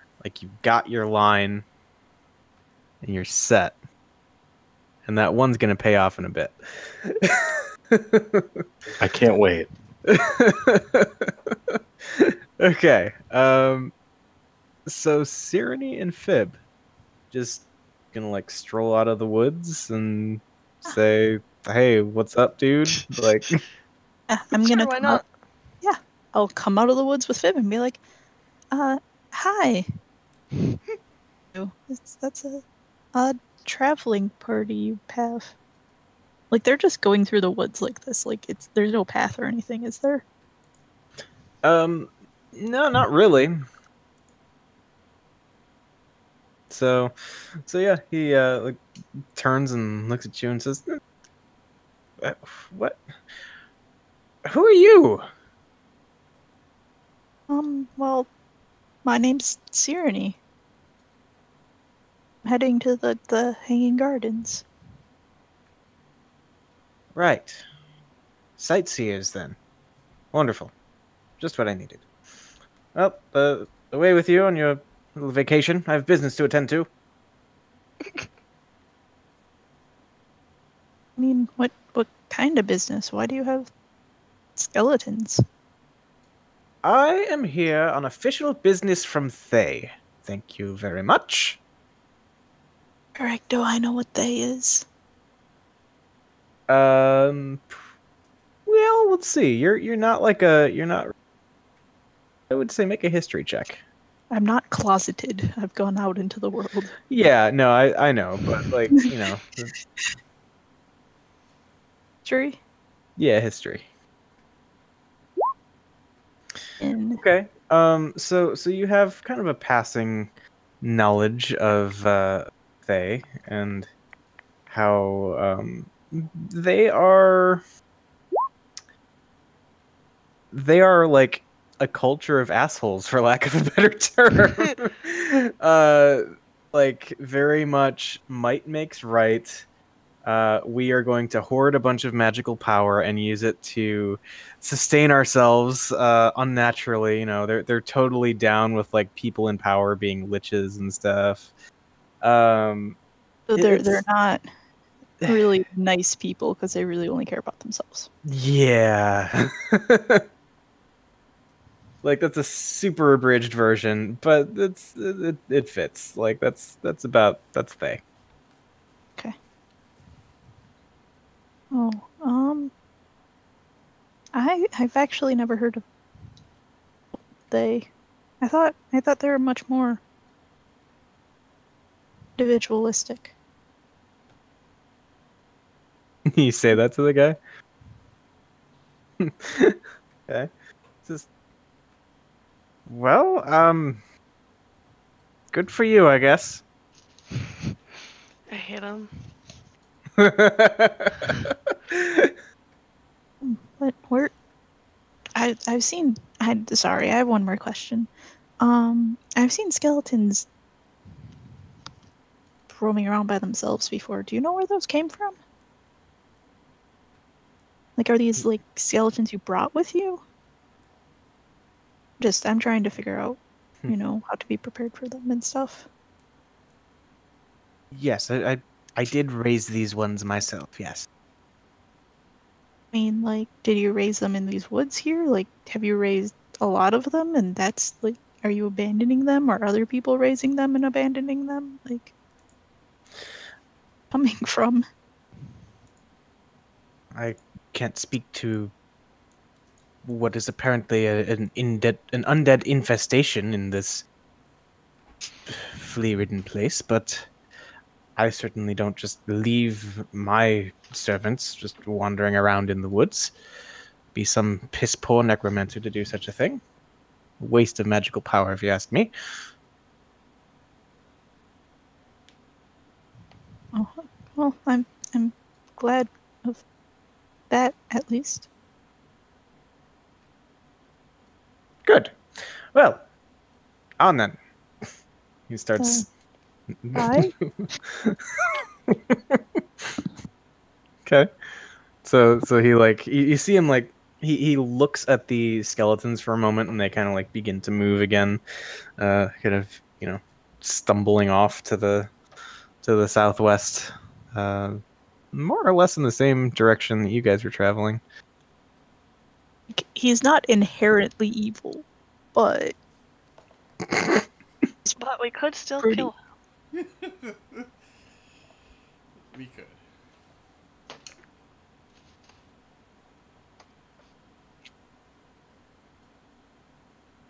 We could still kill them. We could always kill them. You with the machete, cut that branch down so the skeleton can get unstuck. Just kind of shrug and look at Fib. Just be like, well, he's not. I guess I will basically say, I'm like, he's not necessarily inherently evil. Like, he's not cackling. As Lucius is over there cackling. Two people have. Yes. But I'm just like, but he's a necromancer, so I don't. Do want people him. have to be cackling for you to think they're evil? No, that's why I'm saying he's a necromancer. Like he's not. Yeah. I don't think all necromancers are evil, but I'm okay with killing it this one. Well, if they're not all evil, then we shouldn't kill him. Oh, then they are all evil. Yes. Like, Cyrene, if you're gonna bring someone to life, bring them to life and not bring them to pseudo-life. People were not meant to be... Bones weren't meant to be desecrated this way. And what were they meant for? To bring new life. Alright. So anyway, I think we should kill him. I will make the argument that, and this is purely Lucius speaking. I will make the argument that the skeletons are nothing more than just animated objects. It has nothing to do with the person. I personally would use a spell to animate.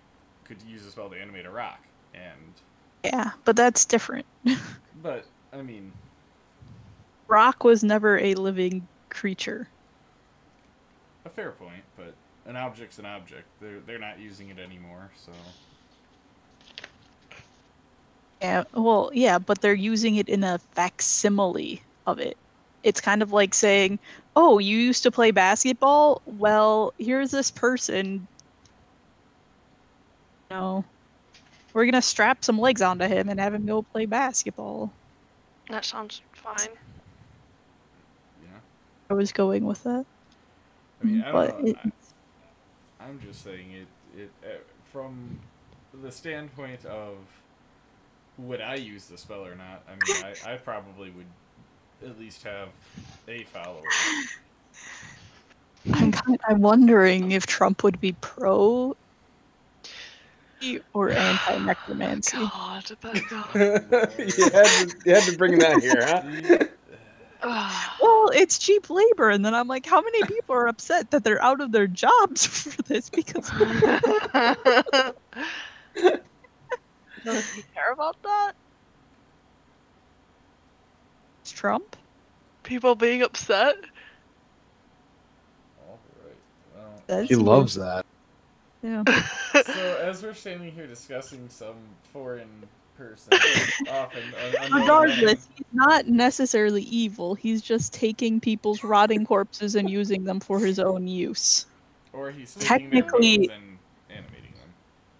Their bones should follow under inheritance, so it's not his bones that he's stealing. It's their progenies. What? He's stealing. It's a word.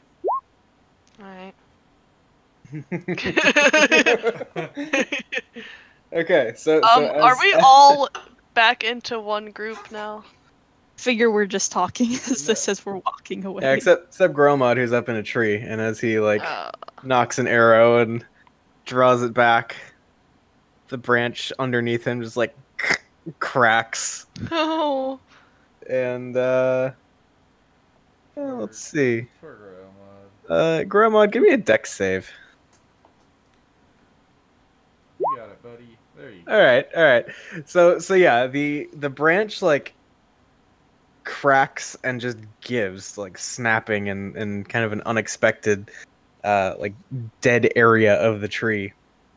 But you are able to catch yourself, and so you don't fall the 30, 40 feet down to the forest floor.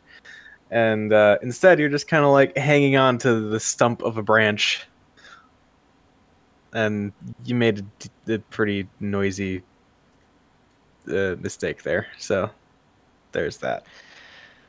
Going over to Groilmod, being as I still want to talk about this, being well, I mean, just because he's an asshole doesn't mean he deserves to die, but he's from a nation of assholes, so he's probably not up to any good. He's on official business. So we could just kill it. Well, I mean, we could, but I mean, that might not be the right thing to do. Why? He could He'd be an stop okay desecrating guy. He'd stop desecrating corpses.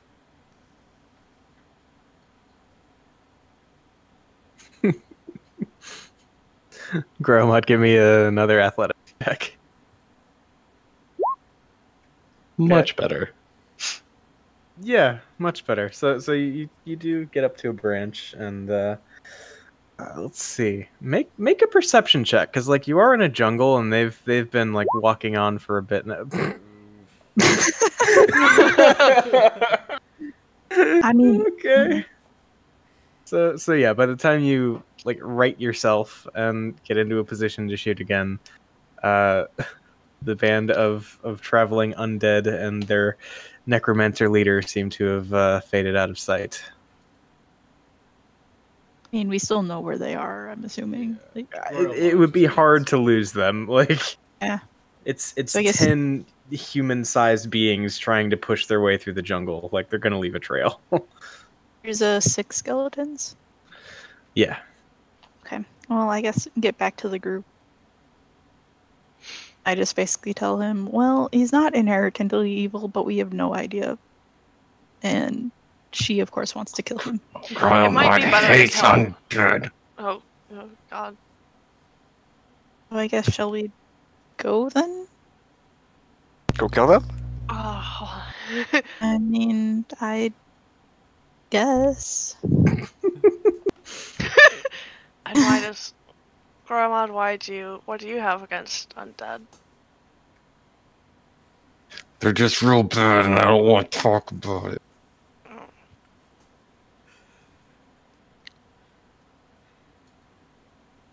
So I do have advantage on survival checks to track them. Yeah. Okay. You want to do that? Sure do. All right. What is up with these rolls? Okay, so like on the bright side, it's a group of 10 people, and your friends were speaking to them like 10 minutes ago, if that. So I was thinking it was more like 5 minutes. yeah, like it's not a high DC. So even with the 11 that you rolled, I think you're good. So it would be a 13 because I get to double my proficiency bonus Yes. while we're in the forest. Cool. Well, even more enough. So yeah, I guess Gromot seems to have made up his mind.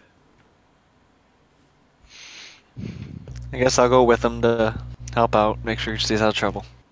I'm really looking at Azaka, Artis, Dragonbait for their opinions.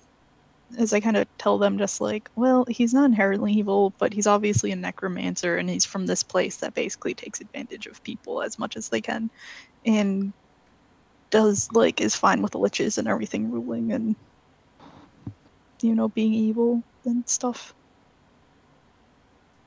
Yeah. So, I mean, not to get super bogged down with this stuff, but I think what Artis says is he's like, I should probably stay out of sight here. I know there are some Thans that are looking for me, and well, again, wouldn't want them having somebody escape and basically tell all of Thay where I am. That makes completely sense. Zaka's down with tearing up some necromancers, though. Okay.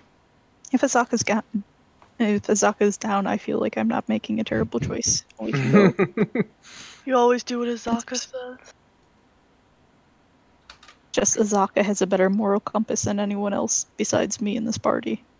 What about poor Dragonbait? And Dragonbait hasn't said a word to me yet. Except... He has said ham lots of times, damn it. Wait, what? He says ham? Just ham. What? Ham. Ham. He shouts and He smells. smelled, So yes, he has I said did ham. not know that he said ham. That makes it What? way better. He doesn't verbally No, say no, ham. yeah, he doesn't actually say the word. He like the smell of ham is him saying something, right? Okay, well that's way different. Might be able to teach Blue Boy to say ham though instead of meh. Why? He can't speak common. Okay, so what are we doing? Killing the necromancer. Ah, Yay!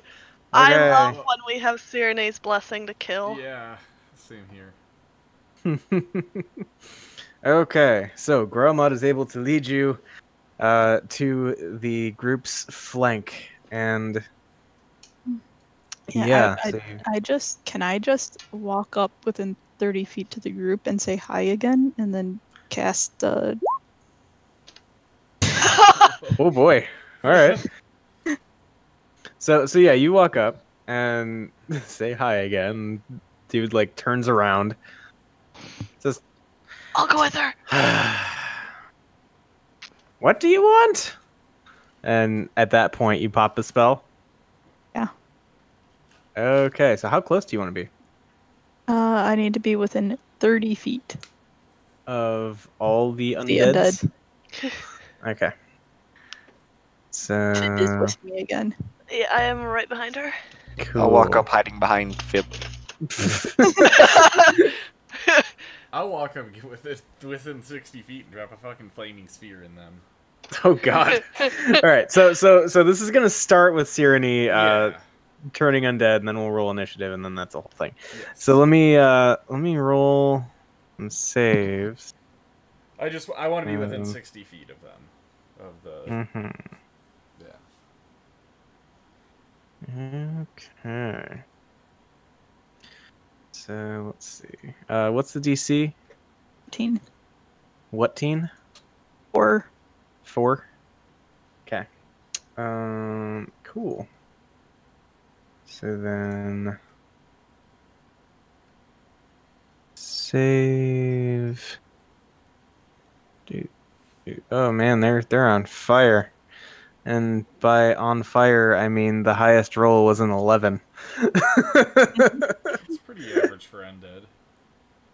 Okay, so yeah, these things immediately, like you just see them turn to respond to Cyrene, and then this pulse of energy just like bursts out from her, and yeah, they all turn tail and begin to like take steps in directions that are the fuck away from Cyrene. So let's see about some initiative. figured getting, Yeah. 6 things. Hey, look at that. Out of the way would be helpful. Yeah. At least I didn't get the lowest because I had 2 to mine. So sorry, Thor. Okay. That's alright. At least I'm not Thorf. I beat him by 0.05. Okay. I'll move that up, get you guys over to a map. And, of course, combat music. Alright. And Lucius actually would have been up a little... You were within 60, was it? Yeah. So that's Okay, so yeah, I mean, yeah, that's fine then. Cool. Yeah, because I would want to drop it like somewhere around there. I thought you said there were 8. This is 10. No, you said there were 10. I did. There's any more. Right. So, What Fib. is the number? Oh, I'm first. Okay, You are. I can't. Well, hang on, I can't see the map. Is it still loading in? Slightly. It never does the pop out thing for me, so I always have to put 2 things Ew. up. Yeah.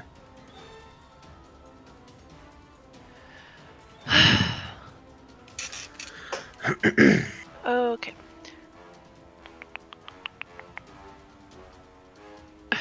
I'm in a perfect position to attack Azaki. Okay, Fib was with me though. yeah, I was like right behind her.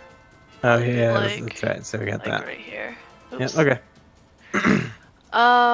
So I'll just start out strong and do this here necromancer. What? Okay, I'm like, if you attack the skeletons, they're no longer turned. Oh yeah, no, just That last time. why can I never have the correct DC? What have I done? It's a 14. It's a 14 DC. Okay. It always That puts damage. What? Yeah, that's Oh, some yeah. damage. Yeah. Cool. So wisdom save. Man, that's a fail. That's a 9. So yeah, he is hurt in his head, Uh-huh. and he has to get away from me. Cool. Everyone flees from us. We're the scariest pair of people ever. I mean, Fib is pretty scary. Yeah. That's fair. And if he knew Cyrene, he'd also be scared of her, which I feel like probably now he is. Okay, so he's like over here. Oh, you have all these friends? No, you don't.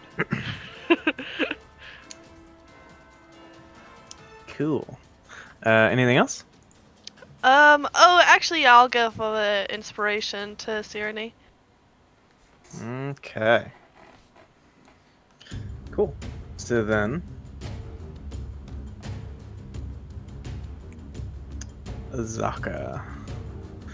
Alright, so then she's going to come up and... Oh no, she's gonna just draw her frickin' longbow, because why would she do anything else? Cool. So she's gonna go for the guards. So against left guard, attack the first. It hits but doesn't kill him, so she's gonna shoot again. Hits and drops him. So then, let's see, does she get 2 or 3? I forget. Kitty? Is 2 longbow attacks. So yeah, she drops the guard with her longbow, and then she's going to advance a little bit.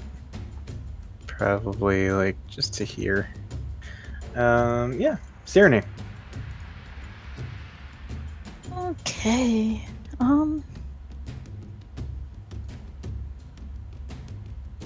Let me do a measure. Mm-hmm. Sorry, I don't have enough room on this. Huh?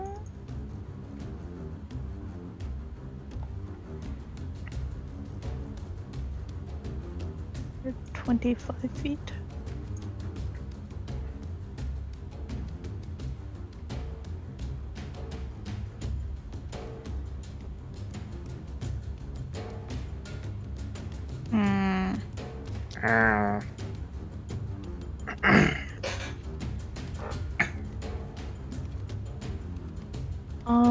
Okay, I will go after the necromancer. And I'm just gonna shoot a guiding bolt at him. Ooh, okay. It's a 13 hit. A 13. What do well, I need? Can I roll my Inspiration. Yeah. You could do that. Yeah, 17. A 17. Okay. Well, then in that case... Such bad damage. Yeah, so let me take a look at something here. Okay.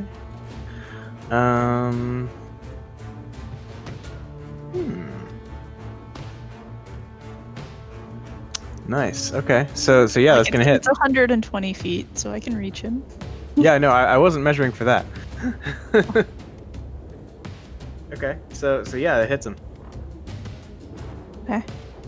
8 points of radiant damage. 8 points of radiant. Okay. I'm gonna chill out here with Fib. Cool.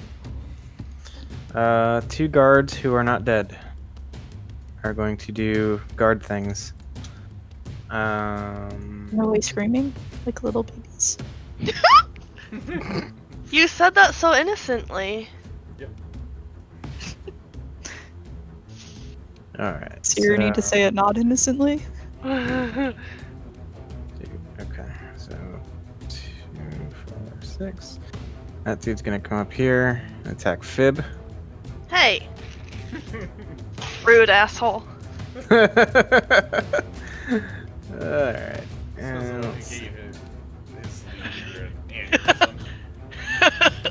I mean, yeah. So, two-handed spear attack. Yeah! 16 to hit. Well, that does hit. Okay, so you get done a stab for 4 points of piercing damage. Ouch! And then dude over here goes there. Let's see. And so that was 10, 15.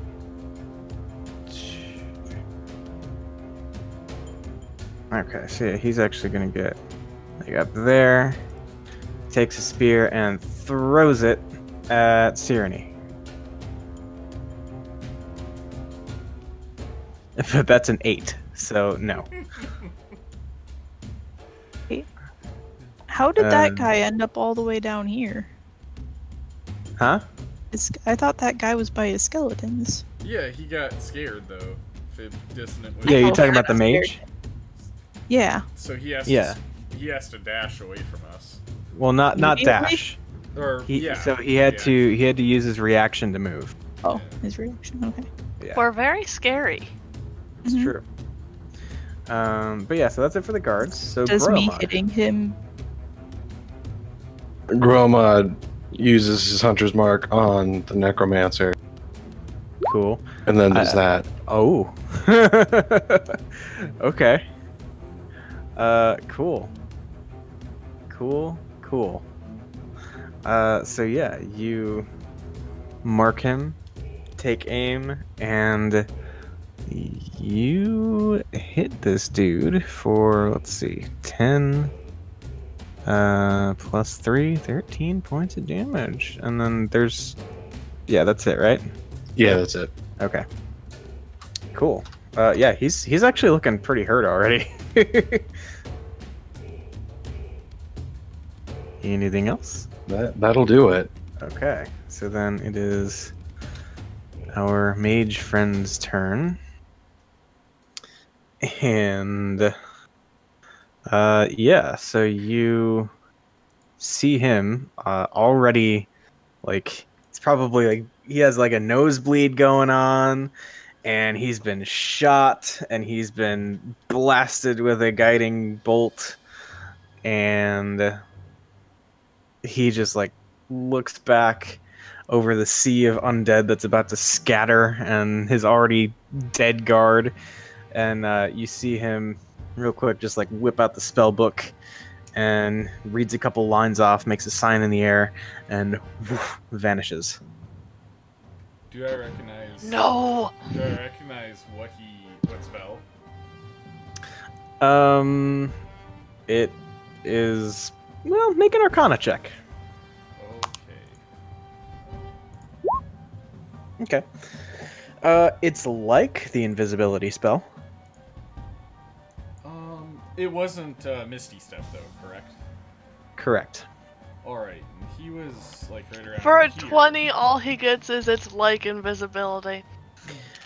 Yeah, because it's not a spell he knows. He was around in here, right? He was. Let's see. He was Sorry, here. Yeah. Oh, hold on. I'm on the wrong layer. He was here. Okay. So I need to see. So I need to get there.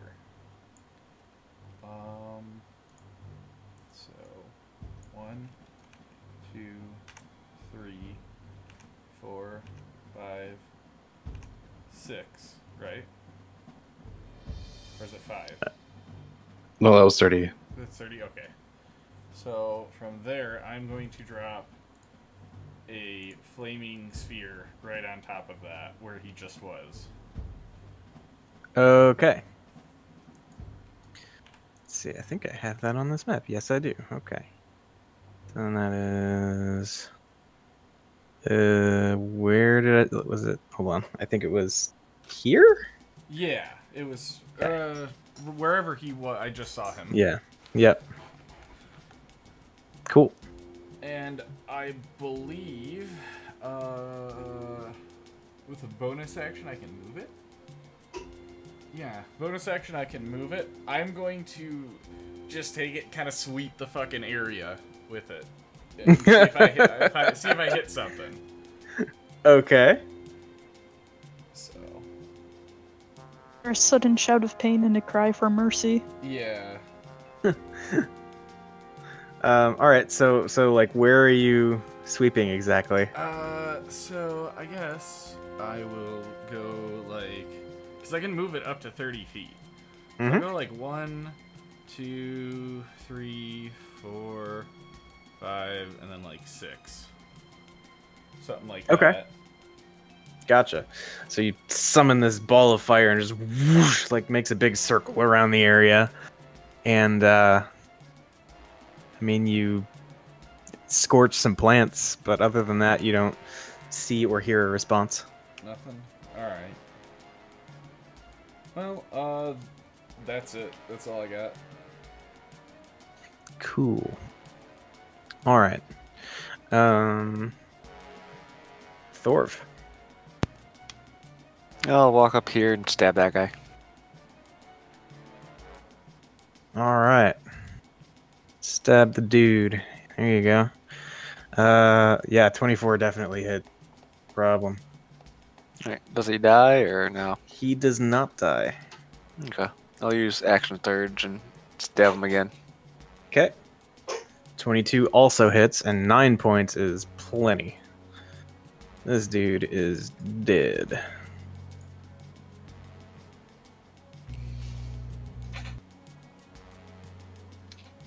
Is that it? That's it. Okay. So we have a bunch of scared skeletons. Cool. So then, specifically, they basically just have to haul ass away from Cyrene. So, 1, 2, 3, 4, 5, 6, 7, 8, 9, 10, 11, 12. So there's like one there. And one. And let's see.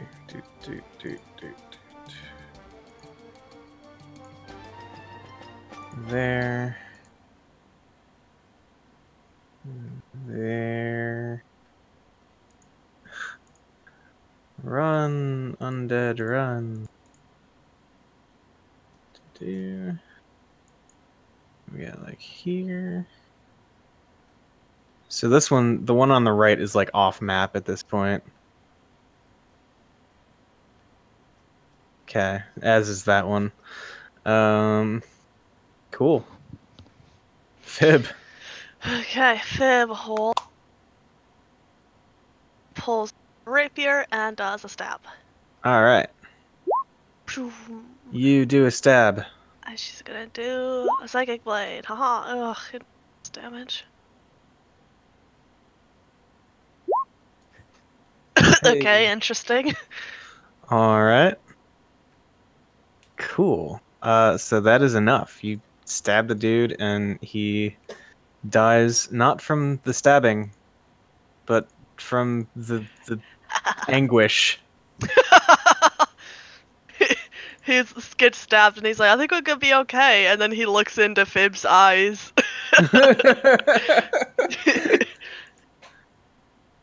Cool.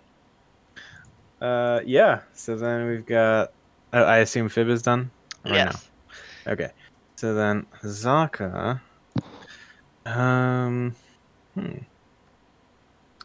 right. Well, given the situation, I guess she's just gonna start trying to pick off undead from afar.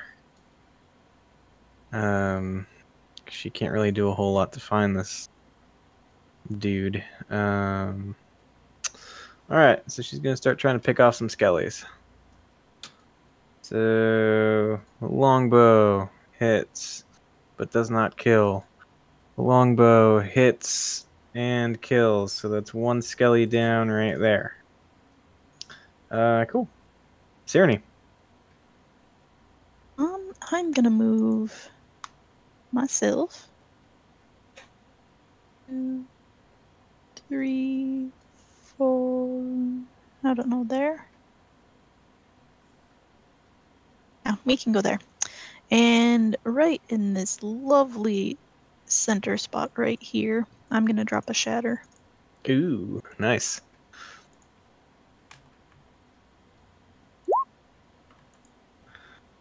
Okay, so con saves. Unsave for skeletons. I feel like they don't have great constitution. Alright, so there are 3 there, or there were 3 there. There is now 1 there. Okay. Because the other 2 just got scattered by the shatter. Let's see. I guess we'll say the 2 far ones died, and then this one took half. So yeah, I mean, even that one's not looking good. Cool. Anything else? Nope. Okay, guards are all dead. Gromod. So Gromod gets advantage on tracking his hunter's mark target. Yeah. So he's going to attempt to do that. Okay. So yeah, let's see. Does it say specifically like for a type of check, like a survival check or something? Perception or survival. Perception or survival. Okay. I guess perception is probably more relevant here. So go ahead and give me one of those. All right. And then... That is a 19 considering where we are. Nice. Nice. Okay. So then we have this. Okay. So it is like it's the faintest thing, but Gromod, you notice that a limb of this plant was just kind of like moved without any seeming cause. Spectacular. Yeah. Will you allow me to shoot at that with my longbow? Yeah, I would say you can make the attack. It's still at disadvantage because he's presumably invisible, but... Okay. All right. So, yeah, you shoot, and the arrow sails over that way, and you see this, like, force field appear and deflect it at the last second. Okay. But there's something there. I saw this too, right? Probably. I saw mean, him it's not shoot subtle. and- Okay. Yeah. Anything else from Gromod? That's it. All right. All right. Cool. First thing, bonus. Hold on. It's not your turn yet. Oh, it's not. Nope. Oh. When I move something to the GM layer, it. Oh, that's right. It's his turn. Yeah. All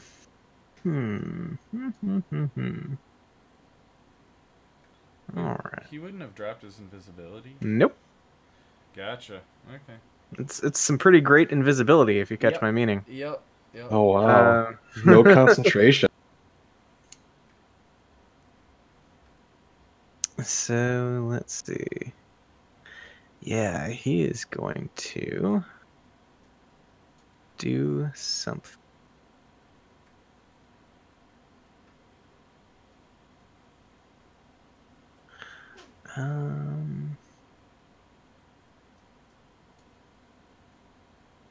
Yeah.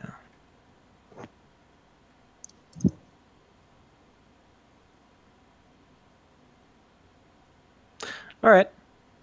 Lucius.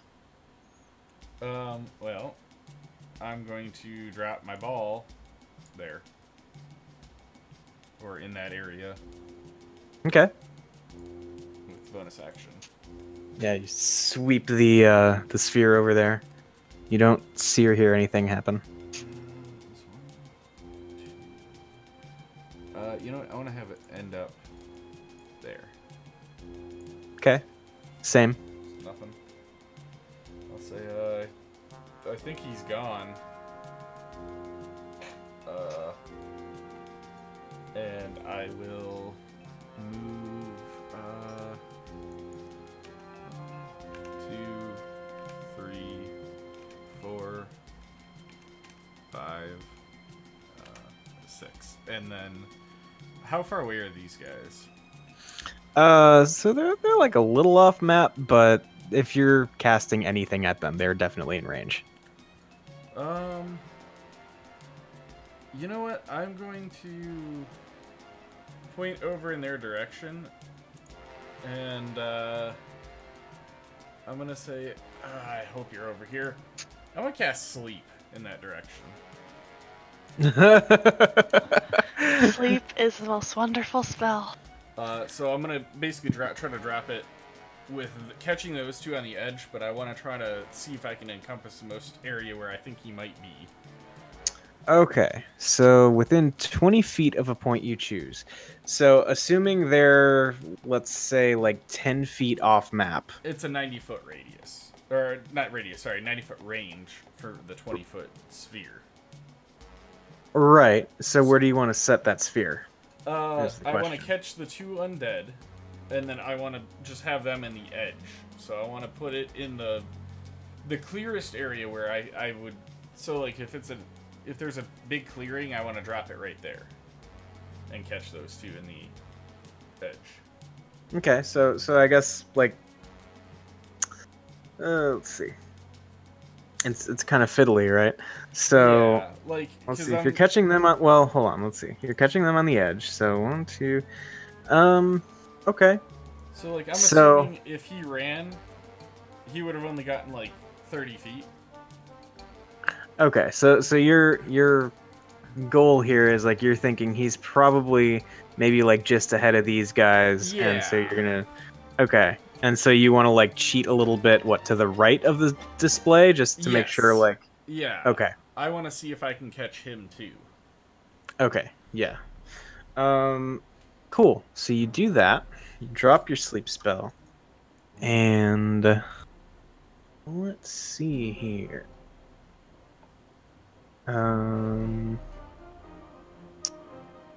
Cool.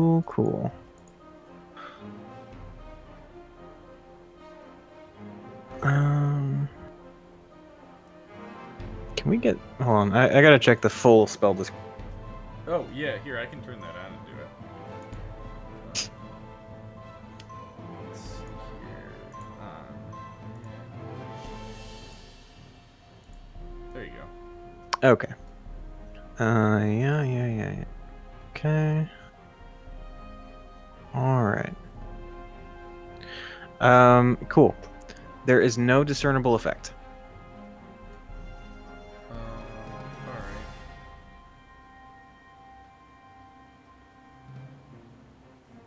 Alright. Okay, well, I just figured I'd try. That's fair. Thorf. I'll run after Lucius. And just everything else. Do the skeletons fall asleep? No. Nope. They're not a bit tired. I'll use Or my fall dash asleep. to get that way. Okay.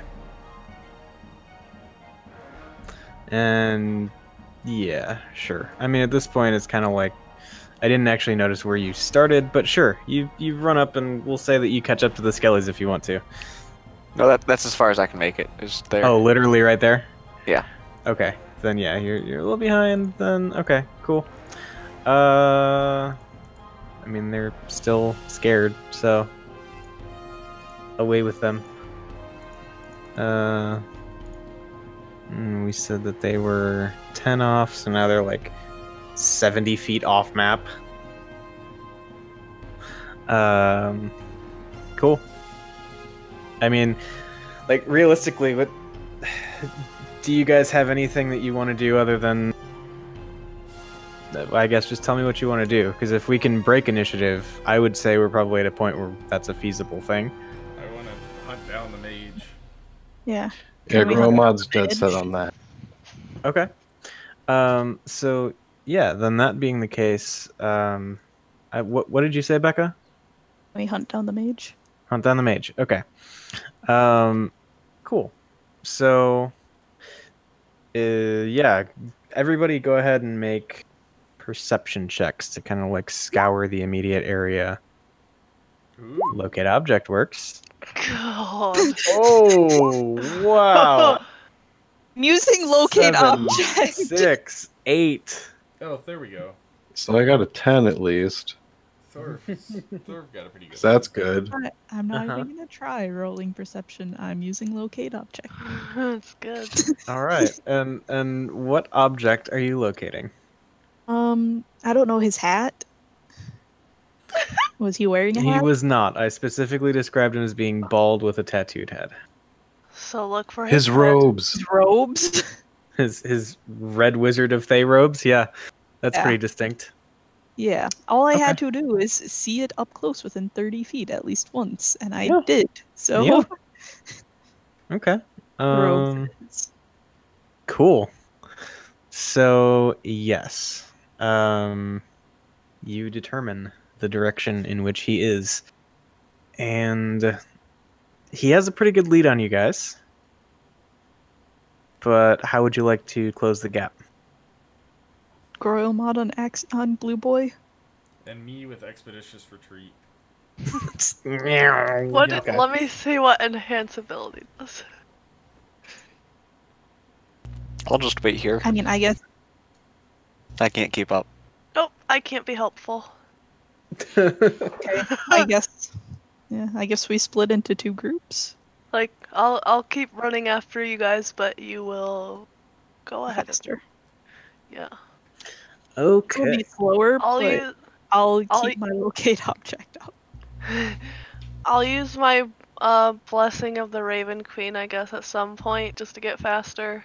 But So I'm gonna actually try to keep a message up between me and Cyrene, so she can Okay. tell us where he is, kind of like radio.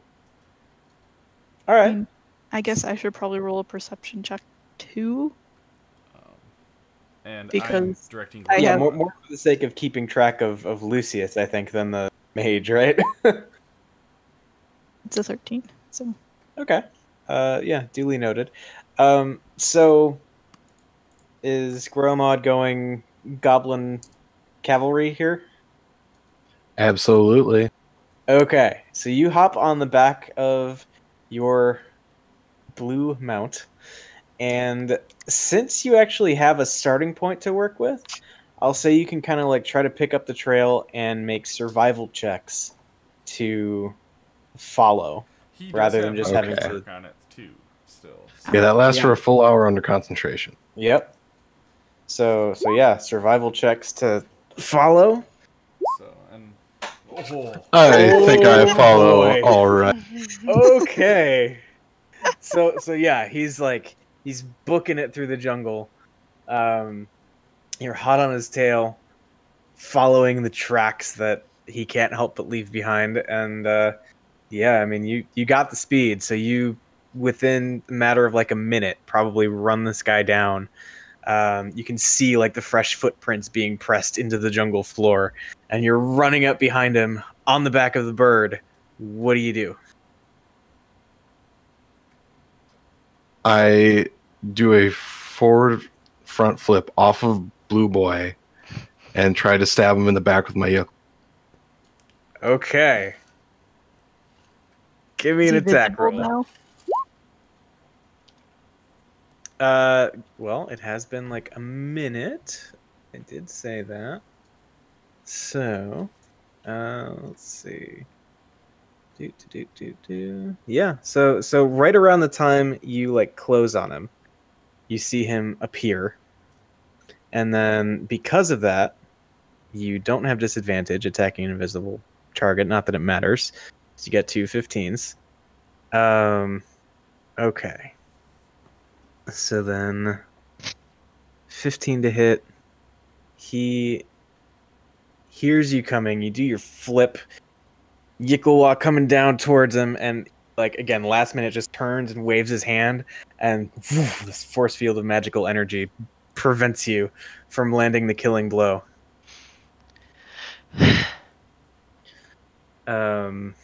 Yeah. How far away am I? What's your speed with Expeditious Retreat? If I'm dashing and all that, 90 per round. So. Okay, so we'll say you would be Probably about 50 feet away, 60 feet yeah, away. 50, 60 feet back from where Gromod is, yeah. Alright, well, I see this happen, and I go, ha, I don't think so, motherfucker. Boom, I drop a flaming sphere on top of his head. Okay. Cool. So yeah, right on him. And then that's a thing. And then he takes damage specifically when? If I hit him with it, he takes hit him damage, with it. and then if he Okay. ends his turn, I believe. Okay, yeah, that makes sense. Cool. So yeah, poof, fire.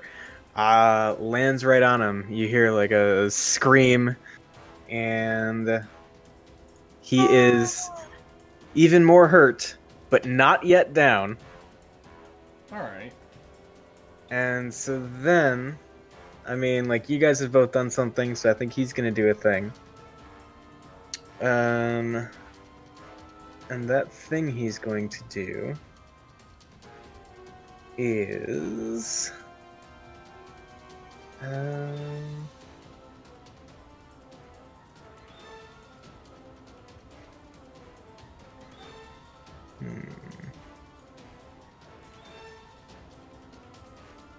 Okay.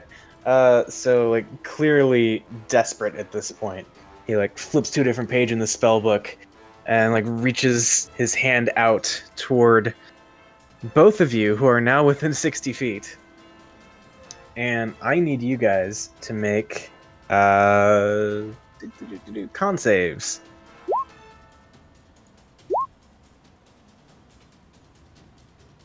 Okay. So, Groilmod, you fail by 1. Sounds about right. Lucius, however, you do succeed, and you watch as a now kind of familiar spell to you guys bursts forth from his palm. A cone of frigid air and snow and ice just blasts out from his hand, and you're gonna take some damage. I sure am. Okay, so that is 33 points of damage if you did not make your save. Okay. And if you did, then it's 16. Whew.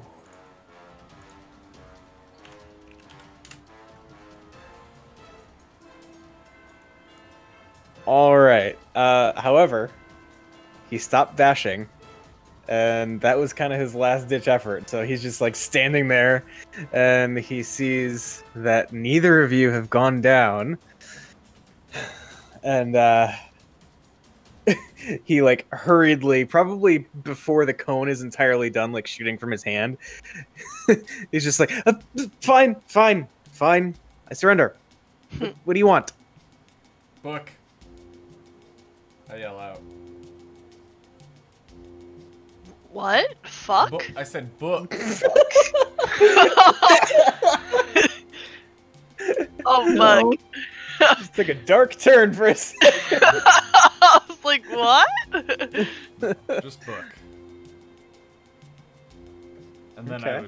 I'm gonna continue running to catch up. All right. I feel like 100% sure Groilmod kills him anyways. Yep. 100%. I am okay with that. I mean, Okay, if he does so- spend any length of time inside the fire sphere radius, he will take damage. So Yeah. Okay. So, I mean, yeah, he throws down the book, like not knowing any better. And then I guess Groilmod just finishes him off if the fire Boop doesn't dead. first, right? I like Groymod. Actually, so he'd be ending his turn in the fire, right? Or does he step out of it? I mean, he's gonna step out of it like trying to preserve himself, yeah, but Okay, so then yeah, I will have to stab him to finish him. Unfortunately. unfortunately. Why is that unfortunate? Does Groymod not like stabbing? I mean, yeah, you stabbed the shit out of him. So as I see that, I drop the fire so that Groymod doesn't get hurt by it. Okay. Do all of his summoned skeletons also drop once he's dropped, or They do not. do they come back to find us?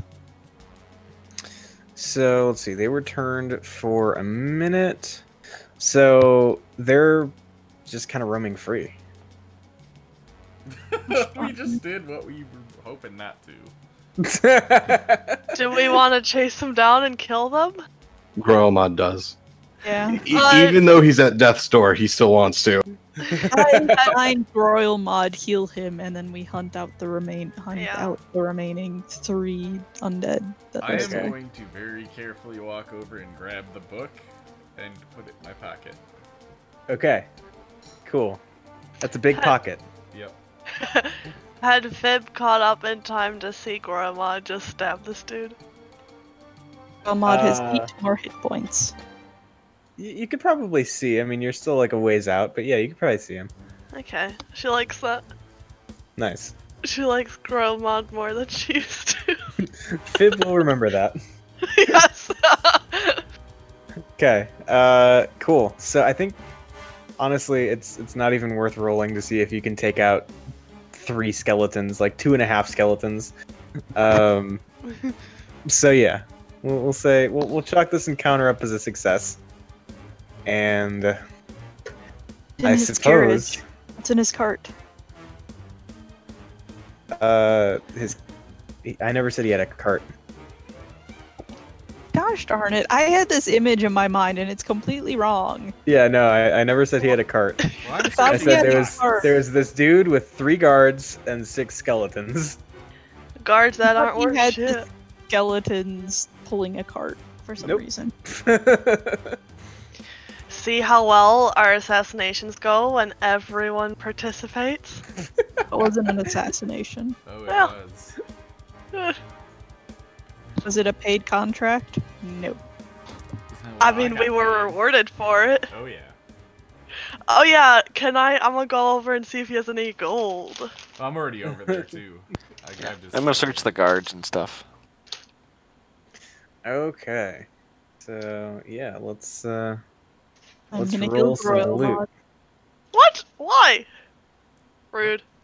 Who? What? Becca's being Killed rude again. Royal Mod. Because I'm rude, apparently. Yep. Weird. So rude. If you kill your party members, you're rude. Well, I healed him.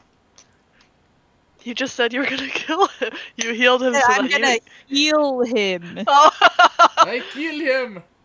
I thought you were joking about killing him. Oh. Because he did a murder. And Sierne doesn't like that. He okayed this murder, though. This is Murder Tyranny is- sanctioned. Murder is okay as long as Sierne is okay with it. I mean, pretty much yes.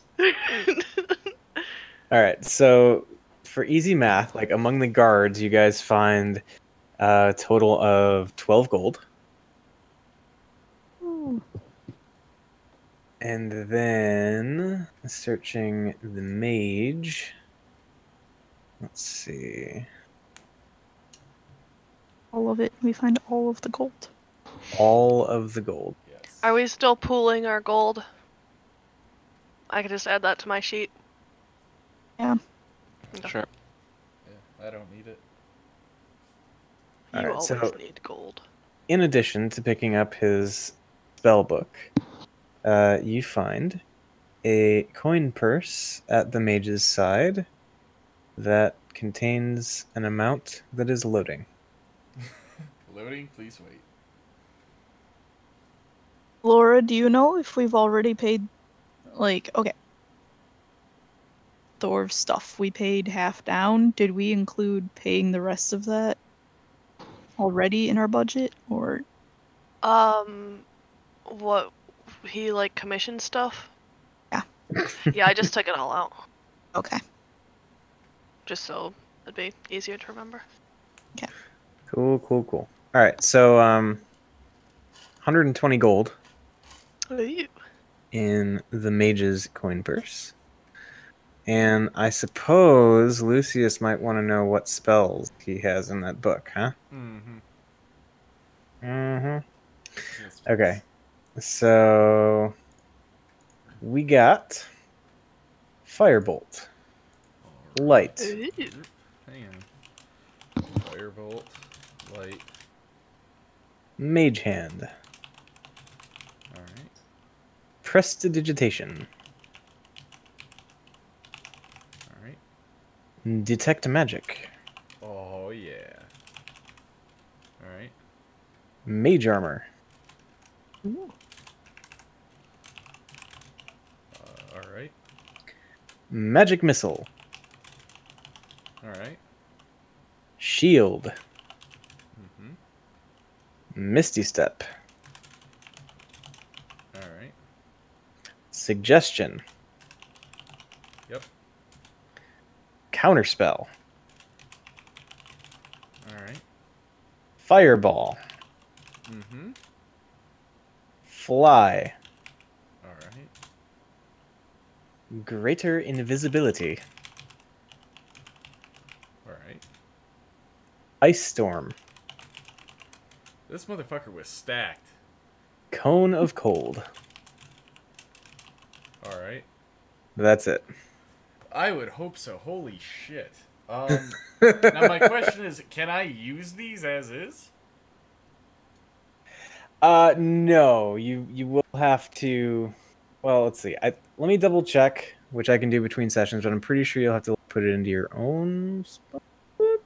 Alright. I'll have to verify that. I've not had to deal with like anything higher than like a first or second level wizard before. So. Yeah, no, and this is a lot. Like, this is almost everything that I want that I didn't have. So Oh, there you go. Yeah. See, aren't you glad we went this way first? Oh, yeah. So yeah, there's that, and then I suppose there's also that little matter of experience points, right? Are we ending the session right now? Yeah, we are gonna end the session now because it's 10:08. So, yeah, let's get that totaled up too. So, I think that deserved a level.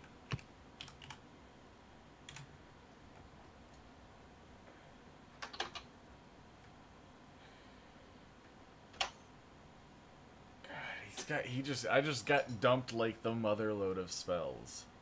I just need to get them. Those were all like very good spells too. They're all the ones I don't have that I need. Literally? Mm-hmm. Detect Magic Like- was one of the first ones I was gonna buy when we got back to town. Counterspell as well. Tongues I still have to get. But Fly is good. Light is amazing because I didn't have Light. And Mage Hand is also very good. Do you think that earned us 4,000?